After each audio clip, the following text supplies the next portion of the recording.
What is up? What is up, awesome people of the internet? Hello, hello, hello. I hope you all are doing fantastic. Happy Sunday, guys. Yeah, let's get into it. So in this stream, we are going to be talking all about Team USA and answering the question: How good is Team USA for um women's basketball? How good are they? And also, we're going to answer the question, can this team, the way it's currently constructed, win the gold medal? Okay, so we're going to break it down sort of step by step. Thank you all so much for joining. It's going to be a little bit methodical. The question itself is going to be asked a little bit later, but to get there, I'm going to go through a lot of stuff. All right, so let's kick it off. Hope you all are doing well. Thank you so much for joining me. Thank you, thank you, thank you. What's up, y'all in chat? What's up? What's up? All right, let's get into it. All right, so when we talk about Team USA, we talk about a team that is been dominant for seemingly forever. Now, this is a team that has medaled every single Olympics that they have actually attended, starting with the 1976 Olympics. They won the silver medal that year. A thing to note, guys, is this was the first year that 5-on-5 women's basketball was in the Olympics. All right. This was the first year that we ever was able to see women's basketball in the Olympics. And, that year, Team USA did medal. A thing to note is that there were some names that you all will probably remember on that team. They ultimately did lose to. We took second place to the Soviet Union, who was in first place. That's sort of the thing. We ended up getting destroyed by the Soviet Union in 1976. But we did have some cool names who participated in that. We had Pat Head, aka Pat Summit. We had Ann Myers, aka Ann Myers Drysdale. We had Louisa Harris, and a whole other Cindy Brogdon, who who does the Mercury broadcast now. There was a lot of names who started this off in 1976. We then sort of fast forward. We do miss the 1980 Olympics. That's why in my notes I say that we have medaled in every single Olympics we attended. We did not attend the Olympics in 1980. All right. So that is a thing to note. We did not attend that. We did have a team. We had players. But when it came to the actual Olympics itself, the United States decided to protest that games, and so we did not play in 1980. But other than that, we have been absolutely dominant when it comes to women's basketball on the for a whole. We've been absolutely dominant. When we talk about Team USA, we have 9 Olympic gold medals. We have 1 silver gold medal and 1 bronze gold medal. A thing to note is that we have been absolutely dominant in the last several years or several decades, I should say, honestly, when it comes to women's basketball. I said INCE. That is a spelling error right there. Since 1996, the U.S. has won 7 consecutive gold medals. All right. We are on our 7th consecutive. This is something that, you don't really see that much when it comes to team sports. You don't see it at all. But coming into this year, we have an opportunity to win our 8th consecutive gold medal, I should say. 10th overall, 8th consecutive gold medal. And the pressure is on. The absolute pressure is on to make this thing happen. So I don't want to spend too much time talking about the before times, but there is one more thing I do want to talk about. I want to talk about last Olympics. So in 2020/2021, because the vid. So the 2020 games were actually in 2021 in Tokyo. Now, I want to talk about what happened in Tokyo, because there are some things that we can take away for this year from that Tokyo Olympics. So in Tokyo, we basically dominate all throughout. We win all of our group matches. We cruise in the quarterfinals and the semifinals. Ultimately, we win the entire gold medal again, because it was our seventh consecutive gold medal. But the thing I want to talk about is the fact that we played Japan twice that year. So we played Japan first in group stages. We were in the same group as Japan, so we played them once, and then we ultimately ended up seeing Japan again in the gold medal game. And in that game in particular, fun fact to note, that game was actually on A'ja Wilson's birthday. And y'all, A'ja Wilson had 19 points, 7 rebounds, 5 assists. And she had a Olympics record at the time. It was 5 blocks. So A'ja Wilson, on her birthday, she was dominant in that gold medal game. Another player who was dominant in that gold medal game, Brittany Griner. Brittany Griner had 30 points in that gold medal game against Japan. Japan is a good squad, but the issues with Japan is that physically they can't battle really with the United States. And so the thing that they did in the past, the thing that they're looking to do this year likely, is to shoot threes, shoot a lot of jumpers, and try to get the U.S. in foul trouble. Because otherwise, U.S. is gonna kind of cruise. So we didn't have that much of an issue in 2020. That's my point. 2020 was sort of an easy year for us. We have had tough years in the past where we've had some issues. Well, not issues in terms of like losing, but we've had some close games. But now we're sort of cruising. But the thing that Team USA has to worry about is being complacent, because I'm going to go over the players who is on this roster, and I'm going to talk about some of the possible issues that may come into effect when we actually get into the Olympics, because the Olympics for women's basketball officially does kick off tomorrow. So there's some stuff that I'm like, you know what? That could be a little bit concerning. In terms of figuring out, like, okay, truly, how good is this team and how far can we make it? All right. So I do want to go player by player, and this is not going to be a long thing. I'm going to try to quickly go through these players and talk about them a little bit in depth to sort of give you all a good sense of who these players are, and also some potential issues that may, like the positives and the negatives about the roster we have, and ultimately what we will end up doing.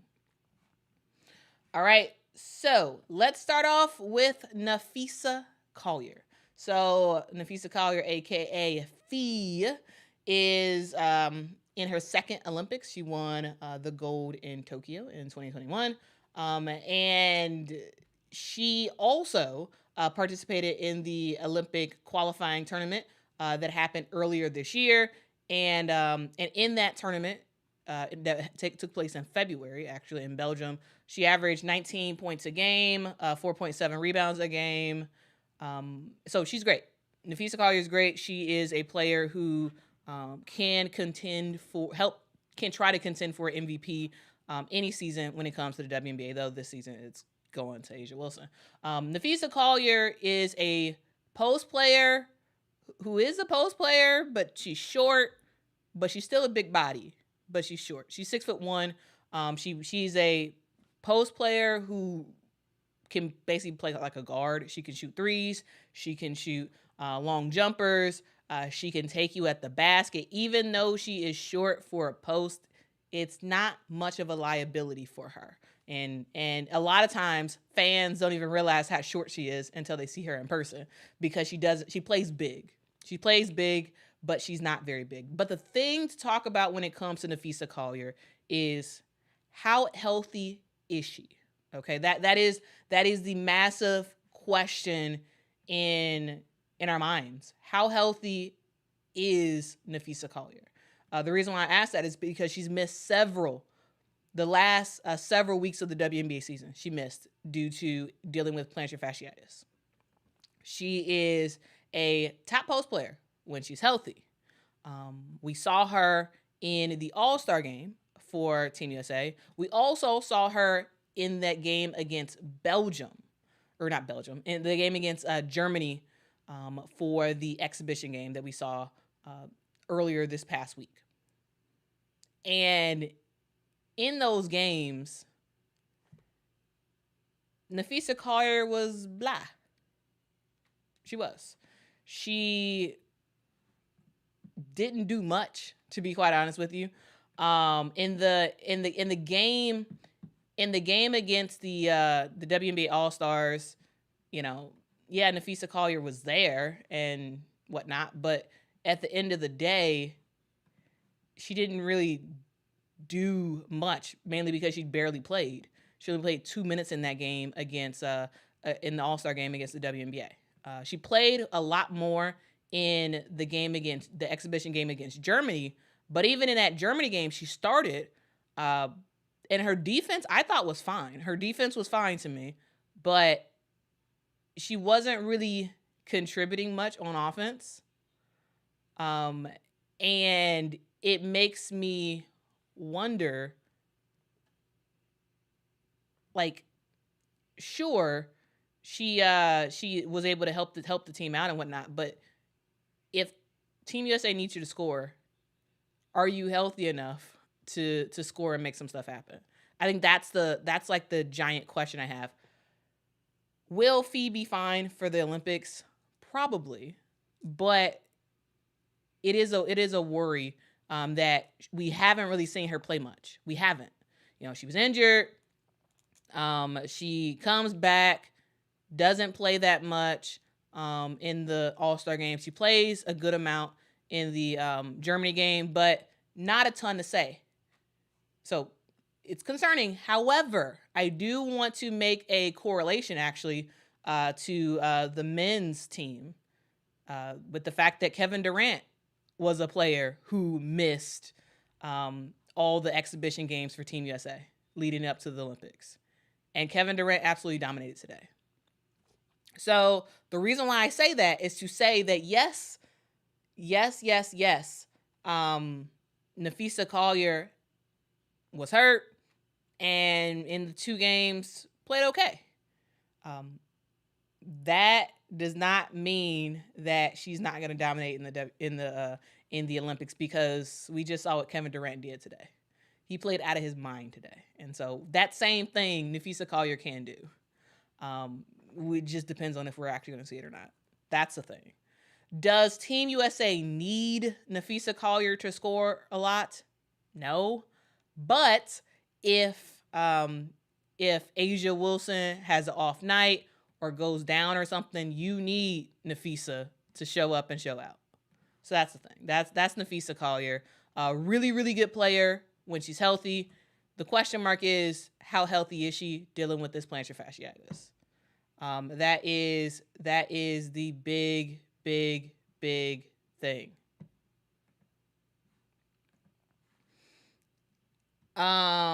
Lindy said you cannot compare anyone to Durant. Yes, she's not like Durant in terms of her play or whatever, but I'm just saying that it's possible, because he didn't participate in anything. I mean, he was with the team, but he didn't participate in the games. And so there was a question mark in terms of like, okay, well, how is he going to look? And he looked great. So I'm just saying it's possible that we could see a similar type of thing. All right, let's continue on. Let's continue on with the players. Next up, we have Kahleah Copper. Kahleah Copper plays for the Phoenix Mercury. She is a slasher guard. She is a guard who can get to the basket as many times as possible. This is going to be her Olympic debut. in this year's Olympics. This is the first time that she's representing the country on the Olympic stage, and that's a big deal for her. That is a huge deal for her. She was on the 2022 FIBA Women's World Cup team and won the gold with Team USA. And she also played in the Olympic qualifying tournament as well. The thing about Kahleah Copper is she is a bona fide scorer, ladies and gentlemen. Kahleah Copper can make anything happen. She right now is second in the WNBA when it comes to points per game, averaging 23.2 points a game, shooting 45% from the field. She has a three-point shot. She is not afraid to take it. And when it comes to a player like a Kahleah Copper, she's going to make some stuff happen. She's absolutely going to make some stuff happen. But the thing about it is trying to figure out exactly what her role is on this team. I think that's going to be pretty interesting because in the game against Germany, Ka, barely played. We'll see ultimately what her role is. Now I do think that in the event that a lot of the starting guards for the Team USA, if they don't show up to play, I think Cheryl Reeve, she does have somebody in the back pocket that can come in and give them some minutes. The question is, how much is Kai actually going to play? I don't think she's going to play much. I think she's probably going to, be on the bench quite a bit. Should she be? No. I'm gonna talk about some players that should probably get less minutes and she should get more. But yeah, Kahleah Copper is fantastic. It just is the fact that I don't know if she's actually going to play. I think it's possible that Ka plays in, one or two games in the Olympics. Can she and should she play in all of them and be a big factor in all of them? Yes. I just don't think she's really going to get playing time. Like I just don't really see it right now. Unless the guards stink it up so bad that Cheryl Reeve has to bring Kahleah Copper in. That's sort of my thoughts on that one. But, Ka's great. We'll see ultimately how she plays. All right, next up we have Chelsea Gray. Chelsea Gray, the point guard. She is back and healthy. This is going to be her second Olympic appearance. She plays for the Las Vegas Aces. She's a really good point guard. A really good point guard. She has been injured for a very, very long time. She got injured this past WNBA season in the finals, and she just got healthy several weeks ago. All right. She's played for the Las Vegas Aces this year. Though when the announcement was made about the rosters for Team USA, she was not healthy at that moment, but she's healthy, ready to go. The thing about Chelsea Gray is, yes, she is still really, really good. However, she's not the same player that she used to be yet. Now, I still do believe, that she is a fantastic player. However, I think that Cheryl Reeve is going to need to play her less minutes. Against Germany, Chelsea Gray only had she had played 16 minutes in that game. Ultimately finished with 6 points, 3 assists. In that game, or for the season so far, Chelsea Gray in the WNBA is trying to get back to her normal form, but again, she's not the same player that she used to be. And I think that it would behoove Team USA. Right now she is the starting point guard for Team USA, and she's great, absolutely. However, I really do think that Team USA should consider making a change at the point guard position. for the starting point guard position. I still think she has a whole lot to offer the squad, but right now, I do like the idea of Chelsea Gray coming off the bench. Yes, she's still a great point guard, but yeah. Francis says, if only there was a backup point guard.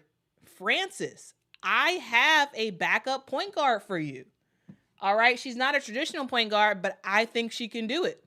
That is Sabrina Ionescu. Okay, so Sabrina Ionescu is the player that I would love to see run the point consistently for Team USA. All right.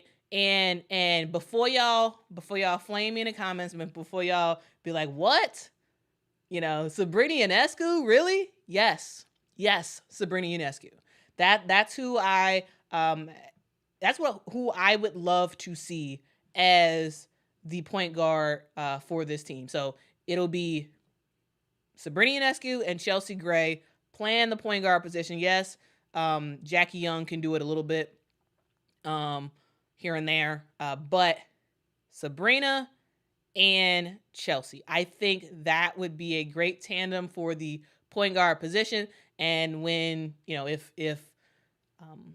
Chelsea Gray is not in tip-top shape right now, boom, put in Sabrina Ionescu at the point guard position. I would love to see at least one game in the group stage. One game. I don't care which one it is. I don't care if it's against Japan, Belgium, Germany. I don't care. One game with Sabrina Ionescu as a starting point guard. Because I actually really do think she's a good point guard. I really do. Like, I think she has developed a lot this year, and I think a lot of people are not paying attention to it. But because I've watched most of the New York Liberty's games, I've seen what Sabrina Ionescu can do as a point guard, and I think she can do it. This is going to be Sabrina's first Olympics, so she's gonna show up and show out, and I thought she's gonna be. I think she's gonna be good. I think she's really gonna be good. Now, the thing to note about Sabrina is Sabrina is doing really well in the WNBA. Right now, this season, she's averaging 19.8 points a game. When it comes to assists, guys, Sabrina Ionescu is averaging 6.1 assists per game. Now, if you want to talk about where that ranks in the WNBA, she's 5th in the WNBA in assists per game. 5th, okay? It's Caitlin Clark, Alyssa Thomas, Natasha Cloud, Skylar Diggins-Smith, and Sabrina Ionescu. I think a lot of people sleep on Sabrina. I think she has a lot of court vision. The reason why she has so many assists this year, the reason why she sort of made that leap is because she had to play without Courtney Vandersloot for a long time. So for a good portion of the season, Courtney Vandersloot was not with the New York Liberty. And Sabrina stepped up. She stepped up in terms of running the offense, making good decisions. And I was thoroughly impressed. I thought her passing heavily improved. I thought her defense improved. I think her ability to get to the paint and feel comfortable with more mid-range shots and taking it against the trees in the paint, I thought that got a lot better too. So to me, I have Sabrina Ionescu as the second point guard for this team. Yes, Sabrina is technically, she's a shooting guard. Yeah, that's her position. She's a shooting guard. However, she can do it. She can run Team USA at the point guard position. I believe that she would do a fantastic job. I really do. Sure, will she make mistakes? Yes. However, I think that's the best shot that Team USA has. Right now, the only true point guard you have is Chelsea Gray. But I don't think Chelsea Gray is like fully there yet. So like she can't play a full game. There's going to be times where she's inefficient. So bring in Sabrina Ionescu. Give her a shot. Give her one game to start in in the Group C play before we really get started, because you're going to need her. You're going to need her. All right. So I'm just saying, guys. I'm just saying. I know she doesn't get a lot of attention.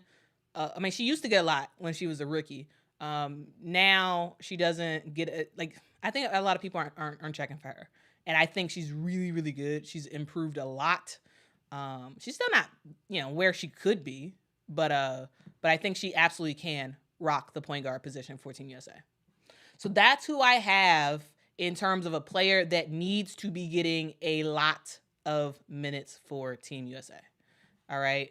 Again, is she going to make mistakes? Absolutely. Yes, she will. However, she's still going to, I think, bring a good spark for the team because she can do a lot. She can pass the ball. She can shoot the ball. She can take care of it.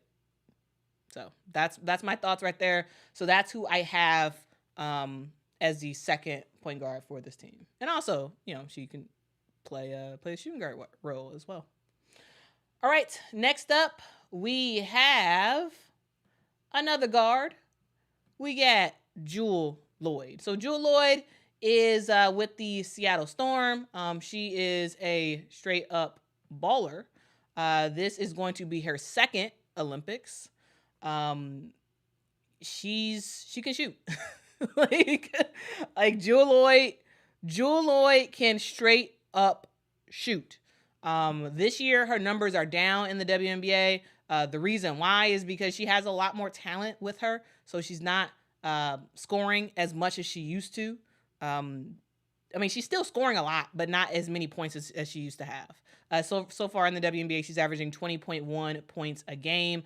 Jewell Loyd is a shot taker. All right, you can look at that. You can look at that game against Germany.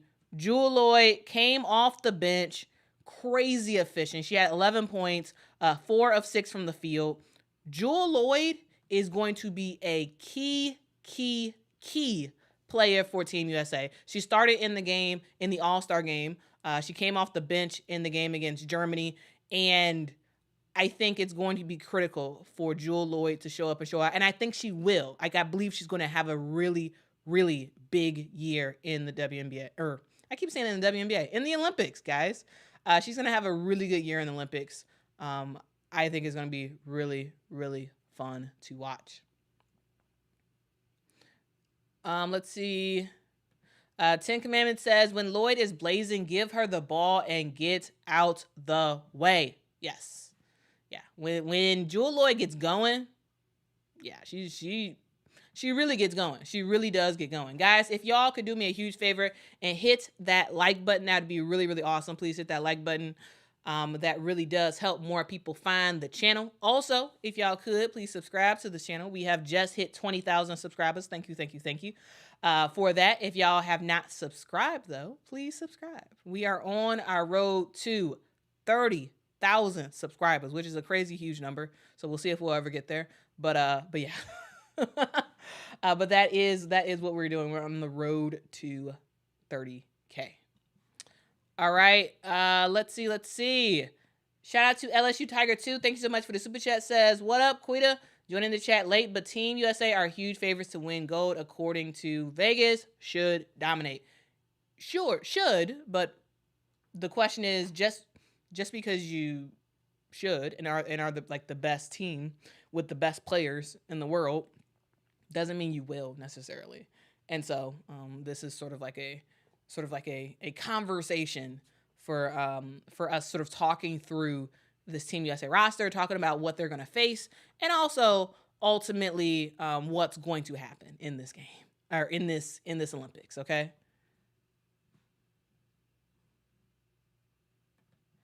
Lindy says, my concern is that these players are good with their teams and individual, but not good with each other. Yeah, because they haven't had that much time. They haven't had that much time to come together and work out everything. We've seen 2 games so far for Team USA in the last couple of weeks. The All-Star game was not very good. It was Brianna Stewart, Asia Wilson, and that was about it for Team USA. Though, yeah. So and then we had the Germany game, and they looked better, but also Germany wasn't that good. So that's a thing. So yeah, they're still trying to figure it out, and I think the game against Belgium really is going to be the sort of barometer for Team USA. And we'll talk about that Belgium game in particular in a little bit. All right, let's continue on down our trek, looking at all of the players on the roster. Now, guys, let's talk about Kelsey Plum. Now, Kelsey Plum, I think she's a really good shooter at times. She is averaging 18.4 points a game in the W right now. She shoots well. She shoots 41% from the field. So in the W, Kelsey Plum is great. However, I do believe that she may be in a situation to fail with Team USA. And the reason why I say that is because when we look at how she was played, and like what spot she played, she came in and played with. So, for example, the Germany game. So the Germany game, Team USA won that game. However, Kelsey Plum was terrible in that game. The reason why is because they had her playing the point guard position. And it made no sense. It absolutely made no sense. So Kelsey Plum has played point at times for the Vegas Aces when before Chelsea Gray came in. But I think for Team USA, Kelsey Plum should not be taking the ball up the court. She should not be. Because they're going to steal the ball from her. All right? They're going to steal it. Yes, Kelsey Plum can shoot. She can sometimes get to the basket and whatnot. However, stop playing players in the wrong position. If you need another point guard, Sabrina Ionescu's right there. Do not play Kelsey Plum at the point guard position because it is a recipe for failure. I don't know how many of y'all watched that Germany game, but I was watching it and I was like, take Kelsey Plum out the game. What are you doing? Because when you're looking at the international game, they are getting after the ball handler. They're getting after you. So you got to make sure your handles are on point.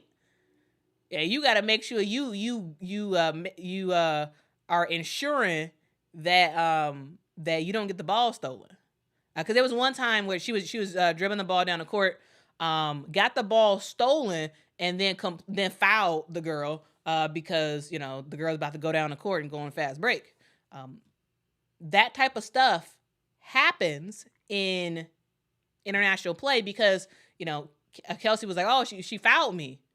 She fouled me. But in international play, that wasn't a foul. But then Kelsey ended up fouling her afterwards. So do not play Kelsey Plum at the point guard position. Kelsey Plum is a good asset for Team USA, but only if you use her in the right way. 3-point assassin. That's her role. All right? Her role is 3-point shooter. That's her role. All right, sure. Yeah, she can pass a little bit. She can play make a little bit, but that shouldn't be her main thing. That shouldn't be her main thing. I just I'm just saying, guys. I am just saying. I like Kelsey Plum a lot. I think she's very, very talented. However, these players. Yes, Vera, Team USA did beat Germany. Vera, yes, Team USA did beat Germany. That final score was 84 USA, 57 Germany. Okay, so they did beat them. But Germany is not as good as the teams that Team USA is about to really be playing in this Olympics. All right? Germany's not as good as Belgium. They're not as good as France. They're not as good as Australia. I don't even know if they're as good as Japan. I don't even think they're as good as Japan. So if you thought if you thought that was a test, you know, you can't keep playing her at the point guard position. She's gonna get destroyed every single time. Play her as a shooting guard. That's what she is. All right. Play her as a shooting guard, and don't have her defend the best shooter on the other team. Don't have her do that because that'll be a failure. All right. So that's kind of my thoughts right there. I think it's important for us to remember that it's not just about how individually good players are, because Kelsey Plum is very talented. That's not the issue. It's putting players in the right spots at the right time. Okay? That's what it's all about. Putting them in the right spots at the right time. Because if you don't, you're going to make a good player look terrible. Like you are. You absolutely are. Like, man.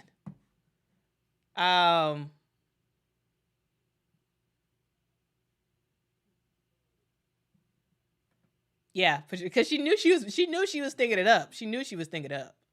She knew. Darius, the first game is on Monday, which is tomorrow at 3 p.m. Eastern time. 3 p.m. Eastern time on USA Network. There we go. USA Network. All right. So yeah, that's a thing. Ed, Caitlin is not at the Olympics. She's not. So it doesn't matter. It just, she's not there, okay? All right, so let's please concentrate on the players who are actually at the Olympics, okay? Please. All right. Please. Thank you. Okay. let's continue on talking about these players. Let's continue on. Because we're gonna finish up the guards and then we're gonna move on to the remaining post players. All right. So let's talk about the 42-year-old Diana Taurasi. All right. So Diana Taurasi is just like, it's just amazing. The fact that she is in yet another Olympic Games, and she's still absolutely doing her thing. So she is going to appear in her 6th Olympics, and she's the first USA basketball player to ever do this, to ever appear in 6 Olympics. All right. She has the most basketball games in U.S. Olympian history with 38. She is also 2nd all-time in points scored for the U.S. She is just a lot of whole other stuff. Lots of whole other stats and all this other stuff when you talk about Diana Taurasi and what she has done for Team USA. It's a lot. But how has she been lately? Well, when it comes to the WNBA, she's scoring some points. She's absolutely scoring some points. She is averaging 16.1 points a game so far in the WNBA. And she's rocking out. She's absolutely rocking out in that arena. When it comes to passing the ball, she is averaging 2.6 assists per game. When we talk about Diana Taurasi, her role for Team USA is 3-point shooting. That is her role. That is all you need to focus on when it comes to Diana Taurasi. 3-point shooting and leadership. That's it. Okay? That is her role. It seems like she understands that. looking at the All-Star game and how she performed there, looking at the Germany game and how she performed there. Truly, the key for her is 3-point shooting, leadership. Can she get to the basket sometimes? Yes. Can she hit mid-range shots sometimes? Yes. But your core is 3-point shooting. Personally, I don't have much of an issue with Diana Taurasi starting. So she started in that first game against Team USA or against Team WNBA. Also, when we saw that Germany game, she also started. I thought she gave them fine minutes. I thought it was she was productive. She was productive. She was one of the most productive guards, for Team USA, to be quite honest with you. And that's what you need. You need production and you need leadership from her. So hey, you can't knock her for what she's doing. She's making some stuff happen. Tim T8 says those who say leadership are tripping. These players don't care what she says. Actually, they do.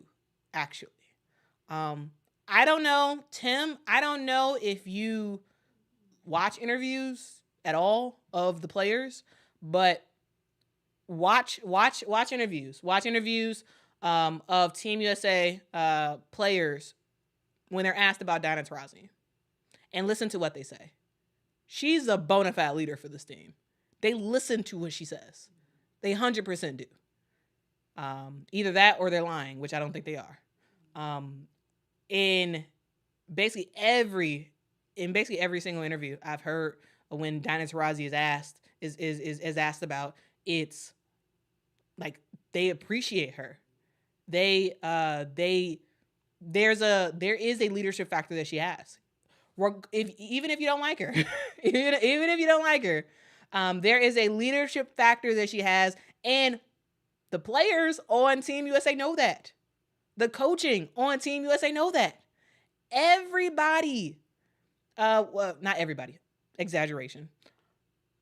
Most players on Team USA have been asked about Diana Taurasi, and they've had nothing but glowing stuff to say. They all appreciate her leadership, and a lot of them view her as a role model.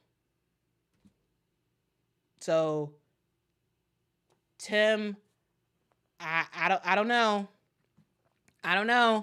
And also Tim says what they say and what they do is different. What are they doing that shows that they don't that Diana Taurasi's not a leader? What are they doing that shows that? Do you just feel that way, or what are you seeing?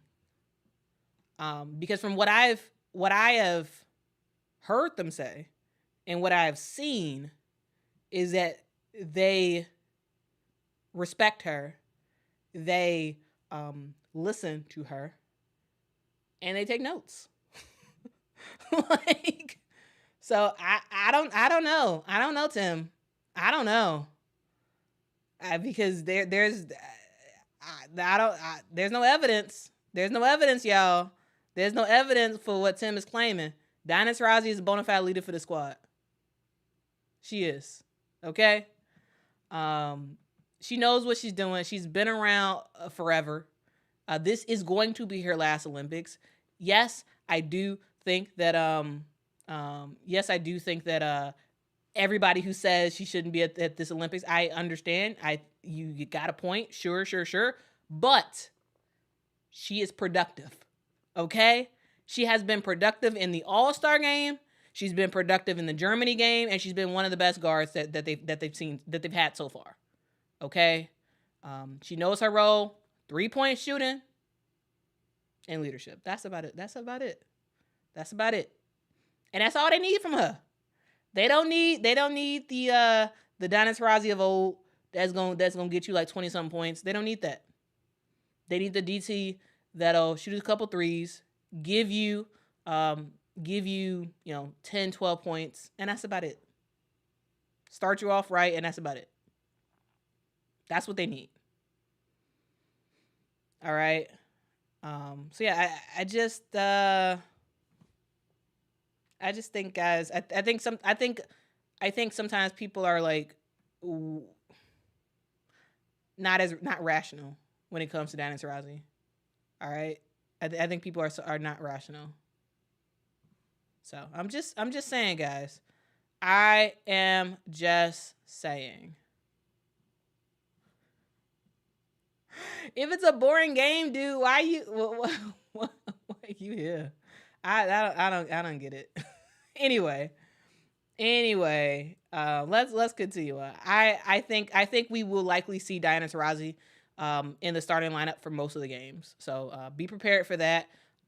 She's going to be in the starting lineup for most of them. Not every single game, I don't believe, but for most of the games, I think she's going to do it. I think she's going to be starting. So get ready for DT. All right, let's continue on. All right, let's continue on talking about the Team USA players, and we're going to continue on with the last guard that we want to talk about, and that is Jackie Young. For some reason, I couldn't find like one of those half body shots as everybody else, so I just got her headshot. But anyway, Jackie Young is the fourth player from the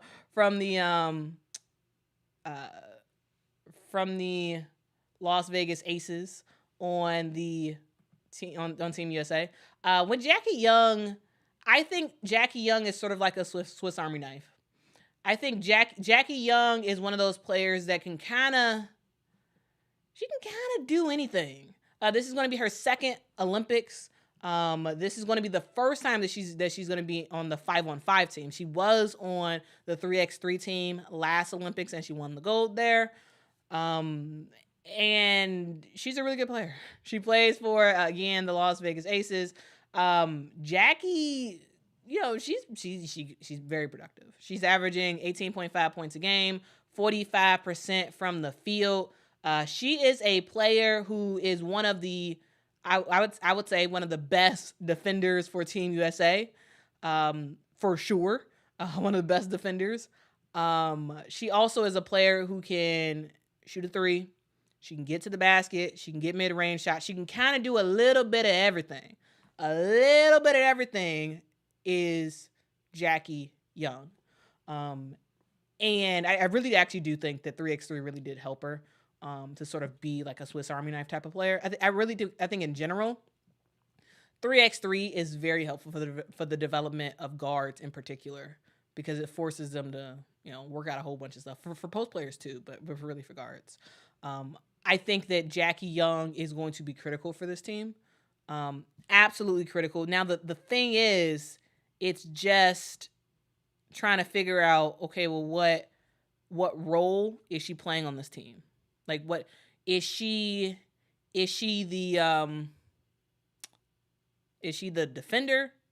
If you got another player cooking on the other team, is she gonna come in and sit down on that player and stop him? Is she the scorer that you want her to be? Because if you want her to shoot threes, she can do that. But I guess it's just a question of what exactly does Cheryl Reeve want from Jackie Young. That's the thing. What does Cheryl Reeve want? Jackie Young is 6 foot tall. I saw a question about that. She is 6 foot tall. Raina says, would you say Jackie Young and A. Gray, I assume you mean Alicia Gray, have a similar game? Yes. Yeah, they have a similar game. I would say, though, that, yeah, it is a similar game. It is a similar game, but I would say Jackie Young is a better defender. And I believe that I think Jackie Young is like a better shot taker. Though that 3-point challenge at the All-Star game, yeah, it showed that Alicia Gray she light that thing up from 3. But yeah, that's kind of the thing.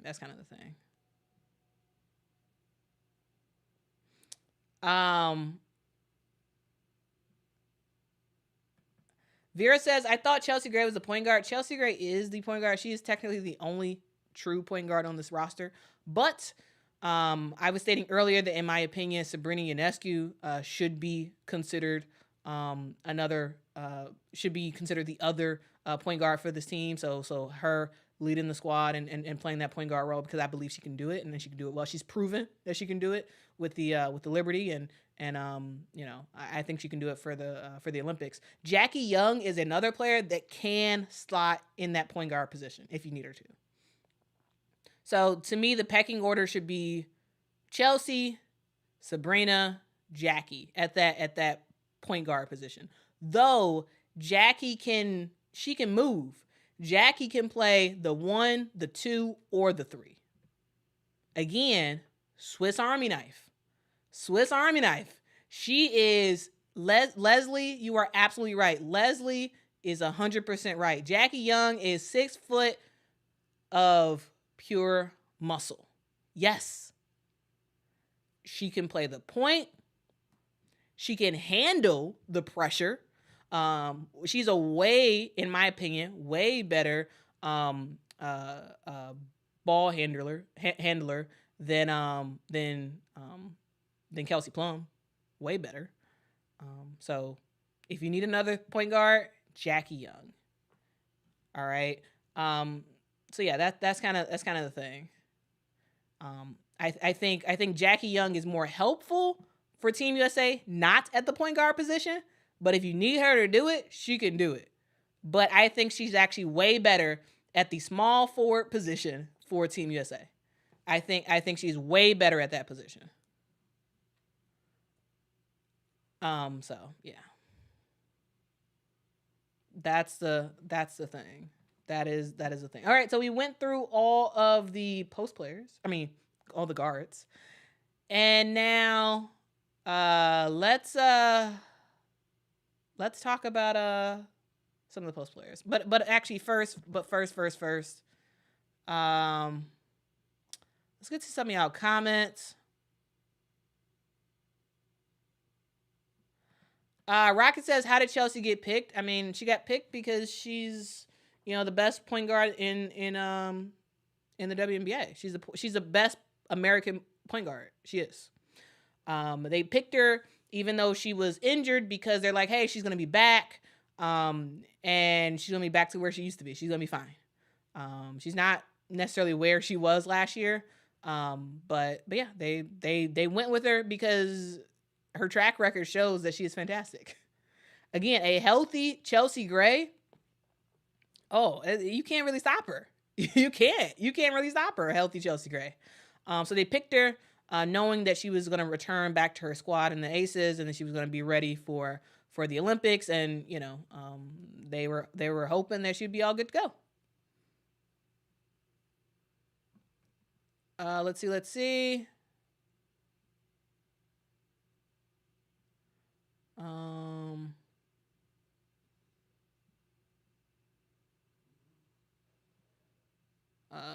see what y'all have to say. Self-Made Rich said, I think Sabrina is better than Plum. In my opinion, this year, yes. I don't know. I don't know how you could say Plum is better than Sabrina this year. Like, I just don't see it. Like, how? I mean, you could look at how they both play for their respective teams. I'm not saying that Kelsey Plum isn't good. Kelsey Plum is really good too. But I think that Sabrina Ionescu has been better. Absolutely. Sabrina Ionescu has been better. So, you gotta give her that. You got to give her that. You got to give her that. All right, let's move on. Let's move on to talk about, in my opinion, the most important player for Team USA, and that is A'ja Wilson. So A'ja Wilson is fantastic. I mean, I don't know what else to say about her. She is, in my opinion, the greatest player in the world right now. She is. She's the greatest player in the world. This is going to be her second Olympics. And she about to make it happen. She was the MVP for the 2022 FIBA Women's World Cup that happened in Sydney. She also plays for the Las Vegas Aces. She is in the lead for right now for MVP on the season so far. A'ja Wilson is just, I don't know, man. Like she's just dominant. She leads the WNBA in points per game with 27.2 points a game. Just just shy of averaging 10 defensive rebounds a game. She's averaging 9.8 defensive rebounds a game. Total, she's averaging 12 rebounds a game. She can pass the ball well. She can block your shot. She's also really, really crafty at sort of stealing the ball as well from her defenders. She is the X factor. She's the most important player for Team USA, and I believe she's going to help them win the gold. In that game against Germany, A'ja had a double-double, 19 points, 14 rebounds, and she had a double-double. I believe it was by halftime she had a double-double. I believe it was by halftime. She was so good. And you can't stop her. Like, you just can't. And it's one of those things where when you talk about just like someone is just totally dominant, that's that sounds like A'ja Wilson to me. That sounds like A'ja Wilson to me. She is absolutely dominant. You can't really stop her. You can't. So we'll see. We'll ultimately see how she does, but I don't know, guys. I don't know. Submade Rich says Asia's the best. No one has anything negative to say about her. I've heard a lot of people say some bad stuff, some bad stuff about her, some negative stuff about her. But yeah, she's on the basketball court. She's dominant. Yeah. Yeah. Vera says MVP 2024. Absolutely. Yeah. Absolutely. Southern says A'ja is great, but I love the way Arike plays. Yeah, Arike is great too. Yeah. Arike is fantastic too. But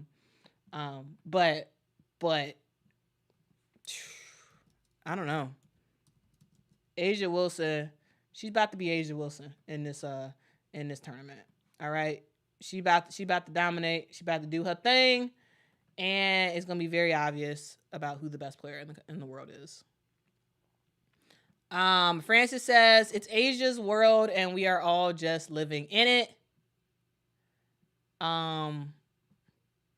Drew says, consistent and girl version of Tim Duncan. That is a huge compliment, Drew. That is a huge compliment because, like, y'all, Tim Duncan was like, I don't think Tim Duncan ever got the respect for how good he was. Like, I don't think he ever did because he was just totally dominant. Absolutely. JB says, A'ja has been an unstoppable force this year. It's been a treat to watch. I don't know if we'll see this kind of season anytime soon. Yeah, we might not. So yeah, guys, there's nothing else to say. A'ja Wilson is the number one factor for Team USA. She is the number one option. She is the number one option on both offense and when it comes to post defense as well. A'ja's A'ja. She about to do her thing, and we about to see an epic run. We're about to see an epic run from A'ja Wilson. That's all I got to say. I have nothing critical to say because what is there to say? There's nothing really to say critical about it because she just is dominant.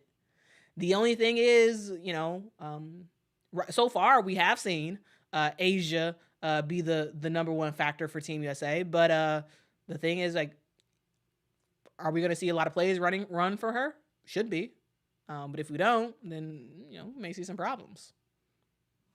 All right, so let's continue on. To another epic post player, and that is Stewie. Brianna Stewart is I mean, we talk about A'ja Wilson, and A'ja Wilson is yes, absolutely flat out fantastic, but so is Breanna Stewart. Y'all, Breanna Stewart, she is the reigning MVP in the WNBA. This is going to be her third Olympics. And she about to make some stuff happen, guys. She about to make some stuff happen. I think she's going to be a huge factor for Team USA as well. And she's about to make some stuff happen. So 19.3 points a game for the WNBA so far. She's averaging 9 rebounds a game, 4 assists per game. She can sometimes shoot the 3 pretty decently.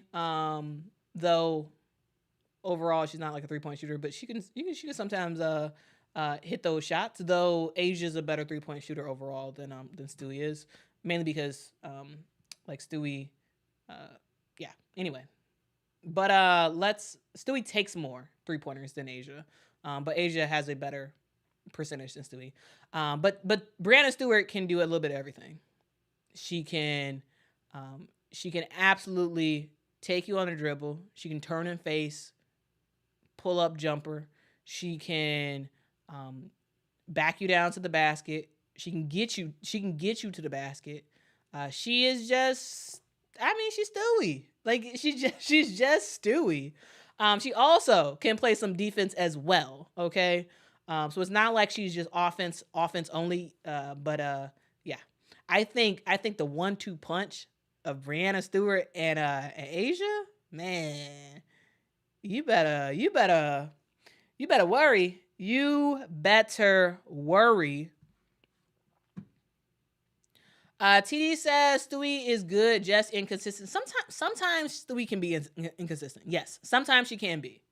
And that's and the reason why I say A'ja is the number one option is because it seems like A'ja almost always shows up. Like it's just a thing. She almost always just absolutely dominates. I think I saw a comment in terms of like where is Stewie inconsistent. I do think there are some times where she can be absolutely dominant, and then she could also have like just regular mundane games where, you know, she could score like 30 points a game, and next game she could score like 13 points a game. She still is, in my opinion, the third best player in the WNBA. To me right now, it is A'ja, Nafisa, if Nafisa's healthy. that's the thing, if Nafisa's healthy, and Stewie. Breanna Stewart is fantastic. She really is. She is not as consistent as A'ja Wilson, because A'ja Wilson's playing out of her mind. She's playing out of her mind. So, but Stewie is a huge factor for Team USA. I do think that the number one, the number one option is A'ja Wilson. But yes, if she gets doubled, if she gets in foul trouble or whatever, Stewie's right there. And Stewie is right there, and she's going to make some stuff happen, okay? So, yeah, that's the thing.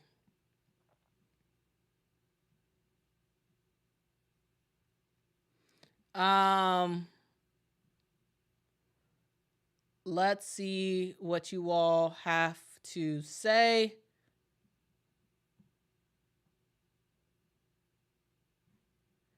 You are 100% right. You are 100% right, Lindy. You cannot win the game with just one person. I completely agree with that. Yes. All right. Let's talk about the last two post players, and then we are going to answer the question. Okay. Will Team USA win the gold?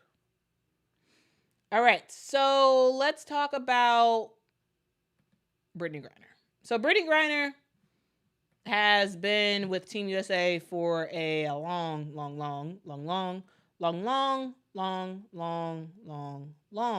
while. She is she's now a 3-time Olympian. She plays for the Phoenix Mercury. Brittney Griner, she's cool. I think she's cool. She's averaging 18.6 points a game in the W, 6.4 rebounds a game. The thing about it is, I don't think Brittany Griner is going to really play this Olympics. I don't. Now we'll see. We will absolutely see. But I don't think she's really going to play. I think yeah, I just don't think she's really going to play. I don't think she's like as healthy as we initially thought she was coming into the Olympics. So that's the thing. We'll see. I think we'll see, but ultimately, I don't know. I don't see Brittany Griner being like a huge factor in the Olympics. Can she be? Absolutely. She's crazy tall. She's 6'9". You can't teach height. I mean, she last Olympics, Brittany Griner had 30 points in the gold medal game. Yeah, I talked about it earlier. Brittany Griner can be absolutely dominant. However, I don't think she's really going to play this year. Like, I don't. I don't anticipate her playing much. All right. I don't. I mean, I think it's possible that she could even just ride the bench the entire Olympics. So, that's my thoughts for Brittany Griner. Yeah, I don't think she's healthy.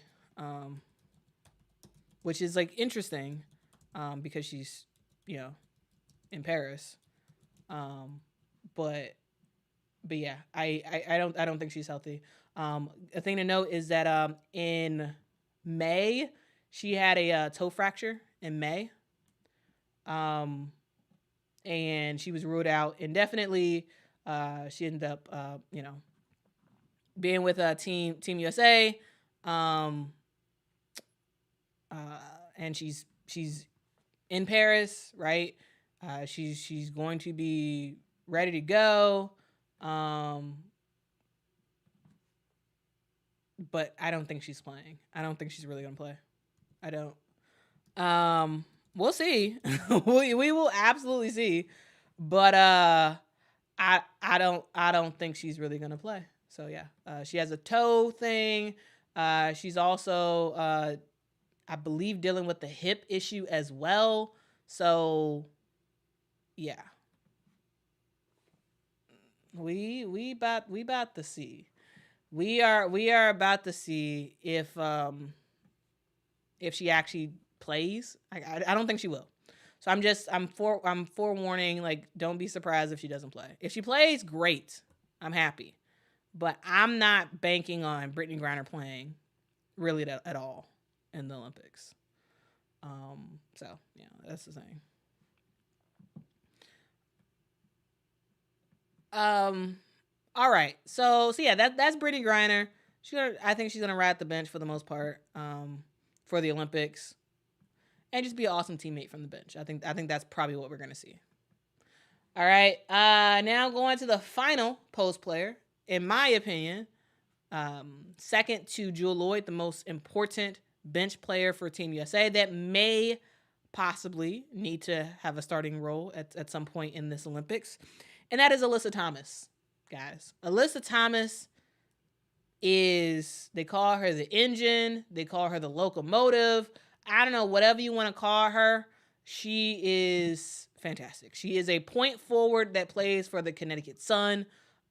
She's just really, really good. This is going to be her first Olympics that she's going to play in. She was on the 2022 FIBA World Cup team when Team USA won the gold.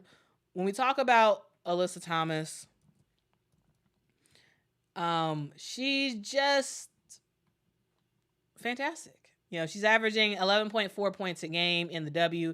And if you're like, who cares? 11.4 points a game, that's nothing. Okay. Let me tell you the rebounds that she's doing.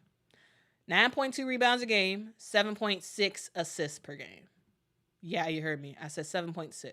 She's second in the WNBA in assists. She is a point forward. And I think a lot of people, y'all better watch out for her. TD says Thomas has a bad shoulder. She actually has two bad shoulders. She has two bad shoulders. She has torn labrums in her shoulders. And she still plays because she doesn't want to get surgery. She doesn't want to get surgery until after she retires. But I tell you this, Alyssa Thomas is the only player I have ever seen in my life that is absolutely dominant while injured. She ain't got a shot worth nothing. that girl can't shoot. She got a little shot put shot that looks terrible. But I tell you this much, she's dangerous on the court. I tell you that much. She's averaging 52% from the field. She is a player who knows her limitations and works around them. So if y'all notice, especially in that game against Germany, she didn't. Alyssa Thomas, she wasn't doing her shot put shot like that. She was passing that ball, getting her teammates involved. She ultimately finished that Germany game with 7 rebounds, 4 assists, and 8 points. I think she is going to be absolutely critical for Team USA. Absolutely critical. Like, it's going to be Alyssa Thomas, because not only can Alyssa Thomas be a regular post player for you, she also can pass the ball crazy well. Absolutely pass the ball crazy well. She is now, guys, the reason why I was saying that, Chelsea Gray is the point guard, Sabrina Ionescu should be the second point guard, that type of stuff, is because in the Olympics, I actually don't. I don't think Alyssa Thomas is the player who should be taking down the ball for Team USA in the Olympics as the point guard. But I do think that once we get into the half court setting, giving AT the ball and saying, AT, do what you do. Decide what you want to do. If you want to pass the ball, if you want to take your man on the dribble, like what do you want to do? You do you, and we're gonna follow. Like, that's the type of player that Alyssa Thomas can be for Team USA. She can come off the bench and just dominate for you. And I think that coming off the bench is probably her best role, though she can start for Team USA. But again, don't be fooled by her jacked up shoulders, okay? Don't be fooled, okay? She's absolutely dominant. She is. And if you watch her play, all right, don't just look at points per game. Don't just look at points per game and be like, oh, she sucks. She's only averaging 11 points a game. No. Watch her play. And then you'll see how good of a player she is. All right? Patrice says she's wild for playing injury. Yeah, I mean, it works for her, though. It works for her. It works for her. Neek says AT knows the difference between making a shot and making a play. She knows when to dominate versus when to contribute. May not get much playing time, but will definitely make a difference while on the court. Neek, I actually think she's going to get a lot of playing time, to be honest with you. I think she's going to get a lot of playing time. Because for the post players, because I believe that Brittany Griner will not play much at all, it's Asia, it's Stewie, it's Nafisa, and it's going to be AT. AT's going to get I think AT's going to get a lot of minutes. I think she's going to get a lot of minutes. I really do. Paris says she's a playmaker and a hustler. Facts. And she's perfect for the international game. Because the international game, guys, is physical. Crazy physical. And you know one of the most physicalest players in the WNBA? It's AT. Some call her dirty and whatnot of a player or whatever, but she's in the international space, she's perfect for it because they don't call as many fouls as the WNBA calls. All right? They don't call as many fouls at all. So that is That is something to note. All right. Dansky says AT has high basketball IQ and she is a beast on defense. Facts. All right, so we've gone through all the players for Team USA, and I've kind of talked through my thoughts about whether or not they're going to play a lot, like what their role is on this team, and all that good stuff. So hopefully you all now have a better sense of who these players are and what they're all about. Now, guys, the key for Team USA this year is that you do not want to be the one. This Olympics for Team USA is critical for several reasons. One, you've already won 7 straight. You won 7 straight. This is your chance to win 8 straight gold medals. You don't want to be the one to cost that streak to end. When guys, earlier today, I don't know if y'all saw this, but earlier today I released a video that actually walked through the introductory press conferences for the last 4, or technically it was 3 because it was twice. The last 4 Olympics and the coaches for those Olympics and what they said in their introductory press conference. And one of the things that Dawn Staley, and this is not a word for word quote, watch it, but this is like the sentiment that she had. She's like, you don't want to be the one. She had a little bit of apprehension about the Olympics because it's like, hey, it's a lot of pressure. It's a lot of pressure for Team USA for women's basketball because they've been so dominant for so long. You do not want to be the one who screws it up. That goes from the head coach and Cheryl Reeve on down to the assistants, on down to the players. You do not want to be the one who costs Team USA the 8th straight gold medal. You don't. Especially, guys, I'm going to bring it up once, and I'm not going to talk about it anymore, especially because of all the crazy attention that Team USA has gotten about Caitlin. Guys, we will never hear the end of it if Team USA does not win. We will never hear the end of it. All right? We will never hear the end of it if Team USA does not win because Caitlin Clark wasn't on the team.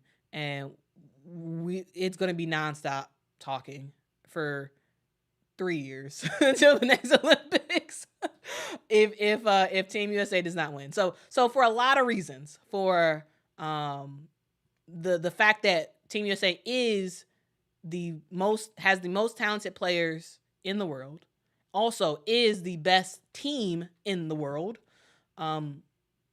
Okay, you set that aside. Yes, you're the best. Another reason is, yes, you've consistently been the best. Not only are you the best, but you have shown and proven on the biggest scale that you can be the best.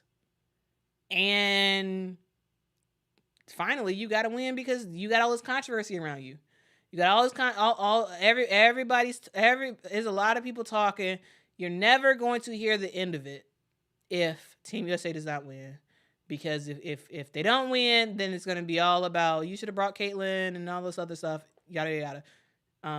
You should have brought Enrique, all that stuff. Like, so that's the thing. So Team USA better win. Should they win? Yes. They're the best team in the world. They're the best team. Yes. On any day, they're the best team. But as I always say, I say it a lot in college. I'm gonna say it right here. Anybody can get got. It doesn't matter how good you are. It matters if you show up and show out.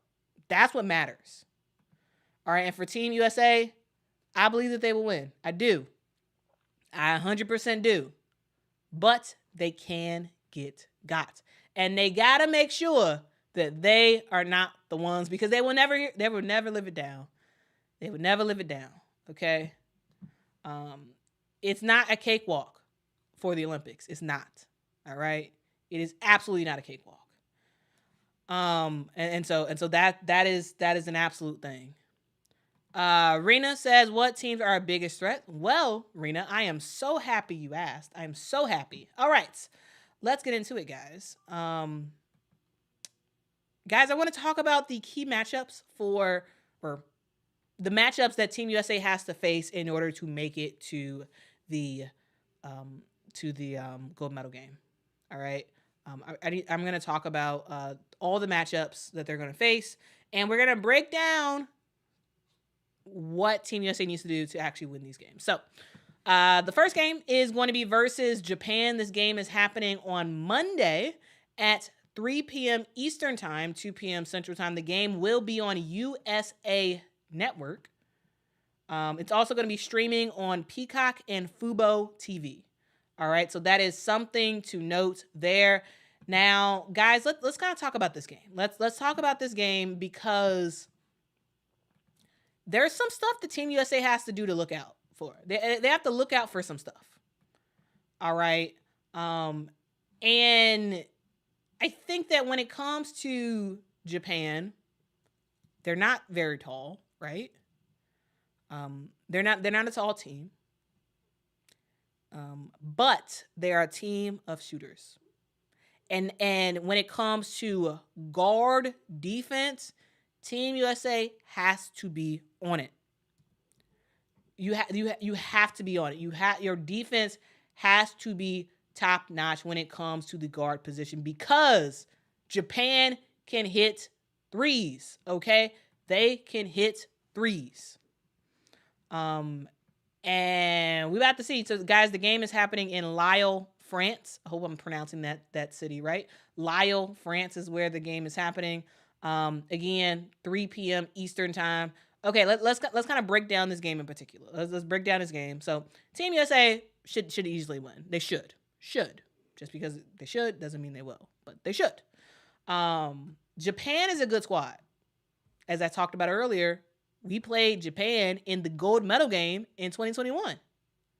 They're a really good shooting team.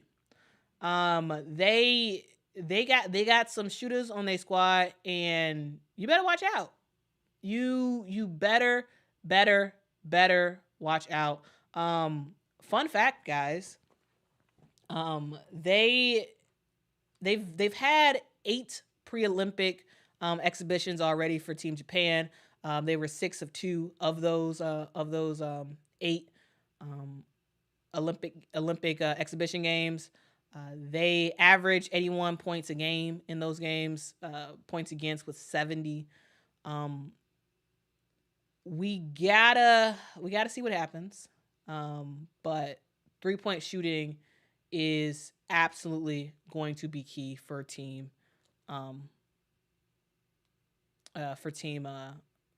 Japan.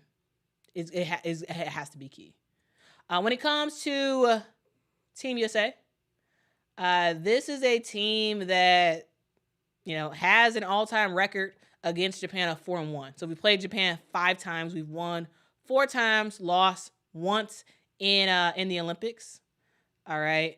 So we've been playing Japan in the Olympics pretty regularly.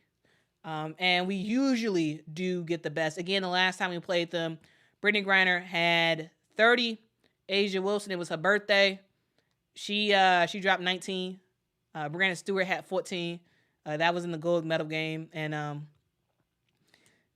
the U.S. can make this happen and absolutely dominate. What Team USA needs to do against Japan is you need to possibly consider starting Jackie Young, and Kalia Copper needs to get some significant minutes because you need to pressure the 3-point shooters for Japan and make them make mistakes.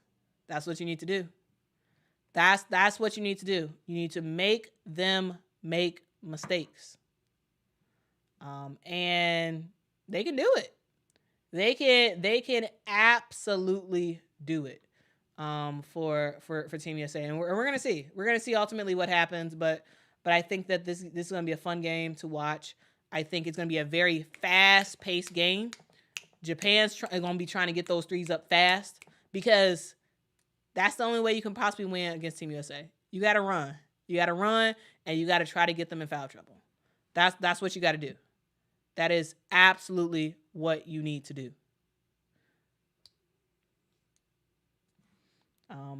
When it comes to Team USA, I think they need to do two things. One, give the ball to Asia Wilson. Have her work. I think you need to have Sabrina Ionescu look for her 3-point shot too. Because even if you play some good defense on Japan, they can still hit those 3-pointers. All right. And so you don't want to get into a situation where you're matching 3-point shots for 2-point shots. And so that's a thing. That is an absolute thing. So yeah, I just want to talk about that again. Japan's small. This should be a pretty simple game for Team USA, but again, you don't take any game for granted, okay? But Team USA should win it, though. I think Team USA should win it. I'm thinking that the starting lineup will probably be Asia, Stewie, Diana, possibly Jackie, and Chelsea Gray. I'm anticipating that's going to be the starting lineup. The reason why is I think Team USA would want to start Jackie in the game because she can guard the 3-point. She can guard the best 3-point shooter, and that'd be that. That's my anticipation for the starting lineup. We'll see ultimately what happens, but that is what I anticipate right now, at least. All right, so that is the game against Japan. So not too much to worry about. To be honest with you, I'm not really worried about this game at all. Yes, the U.S. has to show up. Absolutely, the U.S. has to show up, but they should be able to win this game. No sweat. To be honest with you, I would not be surprised if this is a straight up blowout. I wouldn't be surprised. I wouldn't be surprised if this was a blowout. All right. But just because this is not the best team in the world that they're facing does not mean they should take it lightly. All right. So that's the thing. All right. Let's move on to the next game. The game that I think is actually going to give Team USA the worst trouble when it comes to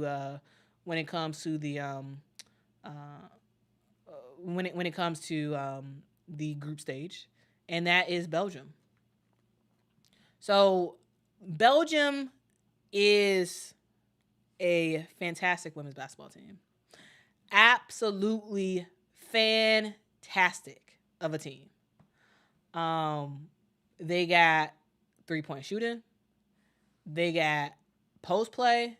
They got defense. They kind of have just about everything to be dangerous in the Olympics. And I think this is going to be a very, very, very fun game to watch. Because, guys, I don't want to just watch blowout the whole time. I want to see some close games. I do. I want to see some close games, and Belgium can get that. All right. So the last time we played Belgium was on February the 8th of this year, and we barely won in that game. We played in the Olympic qualifying tournament, which was in Belgium, and we barely won that game. That was 81 USA, 79 Belgium. And I know the fact that Julie Alleman is injured for Team USA. However, Julie Alleman did not play in the game in February. Okay? So when we talk about Team Belgium and we say, oh, Julie Alleman's hurt, so it means that Team USA should roll over Belgium. No, not so fast. I think it helps Team USA's chances, the fact that Julie Alleman is still hurt. She was hurt at the beginning of the season. I believe she's with the LA Sparks right now. But she was hurt at the beginning of the season. But the fact that Julie Alleman is not playing in the Olympics, yes, that hurts Belgium. However, they are still a fierce competitor of the United States. The reason why is because they got Julie Van Loo, who will be the point guard sort of running things for Team Belgium.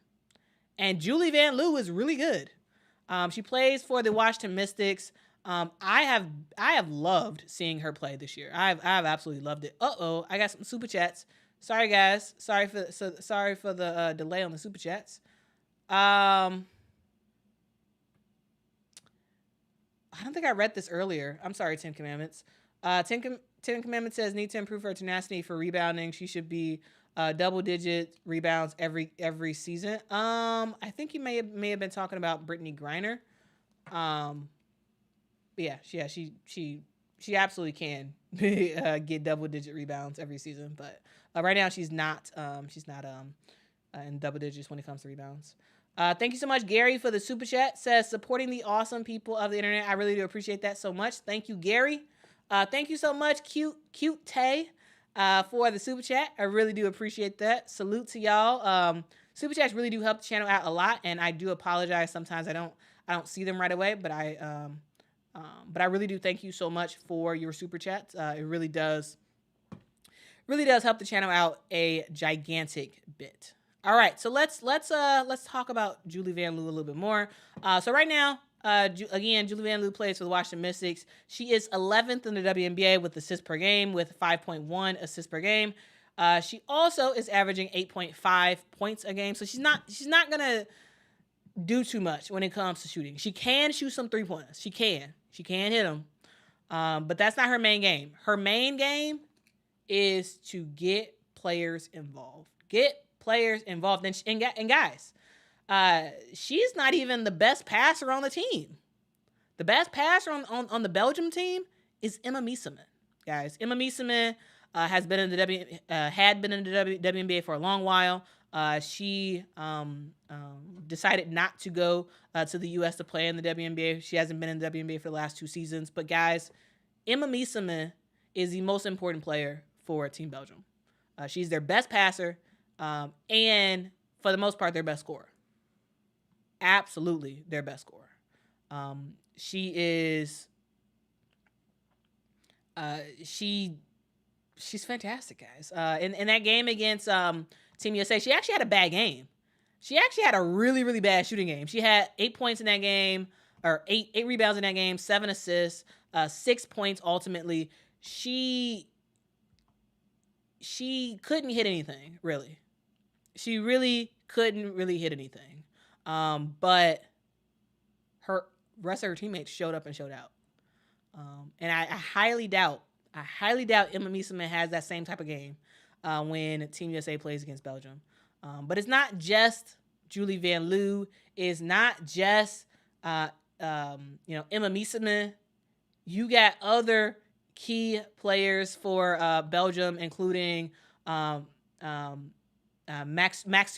I can't really pronounce her name right. But guys, she is a 3-point shooter, guys. 3-point shooter. In that game against the U.S. In February, she had 17 points. That was a high for Team Belgium. She can shoot those threes.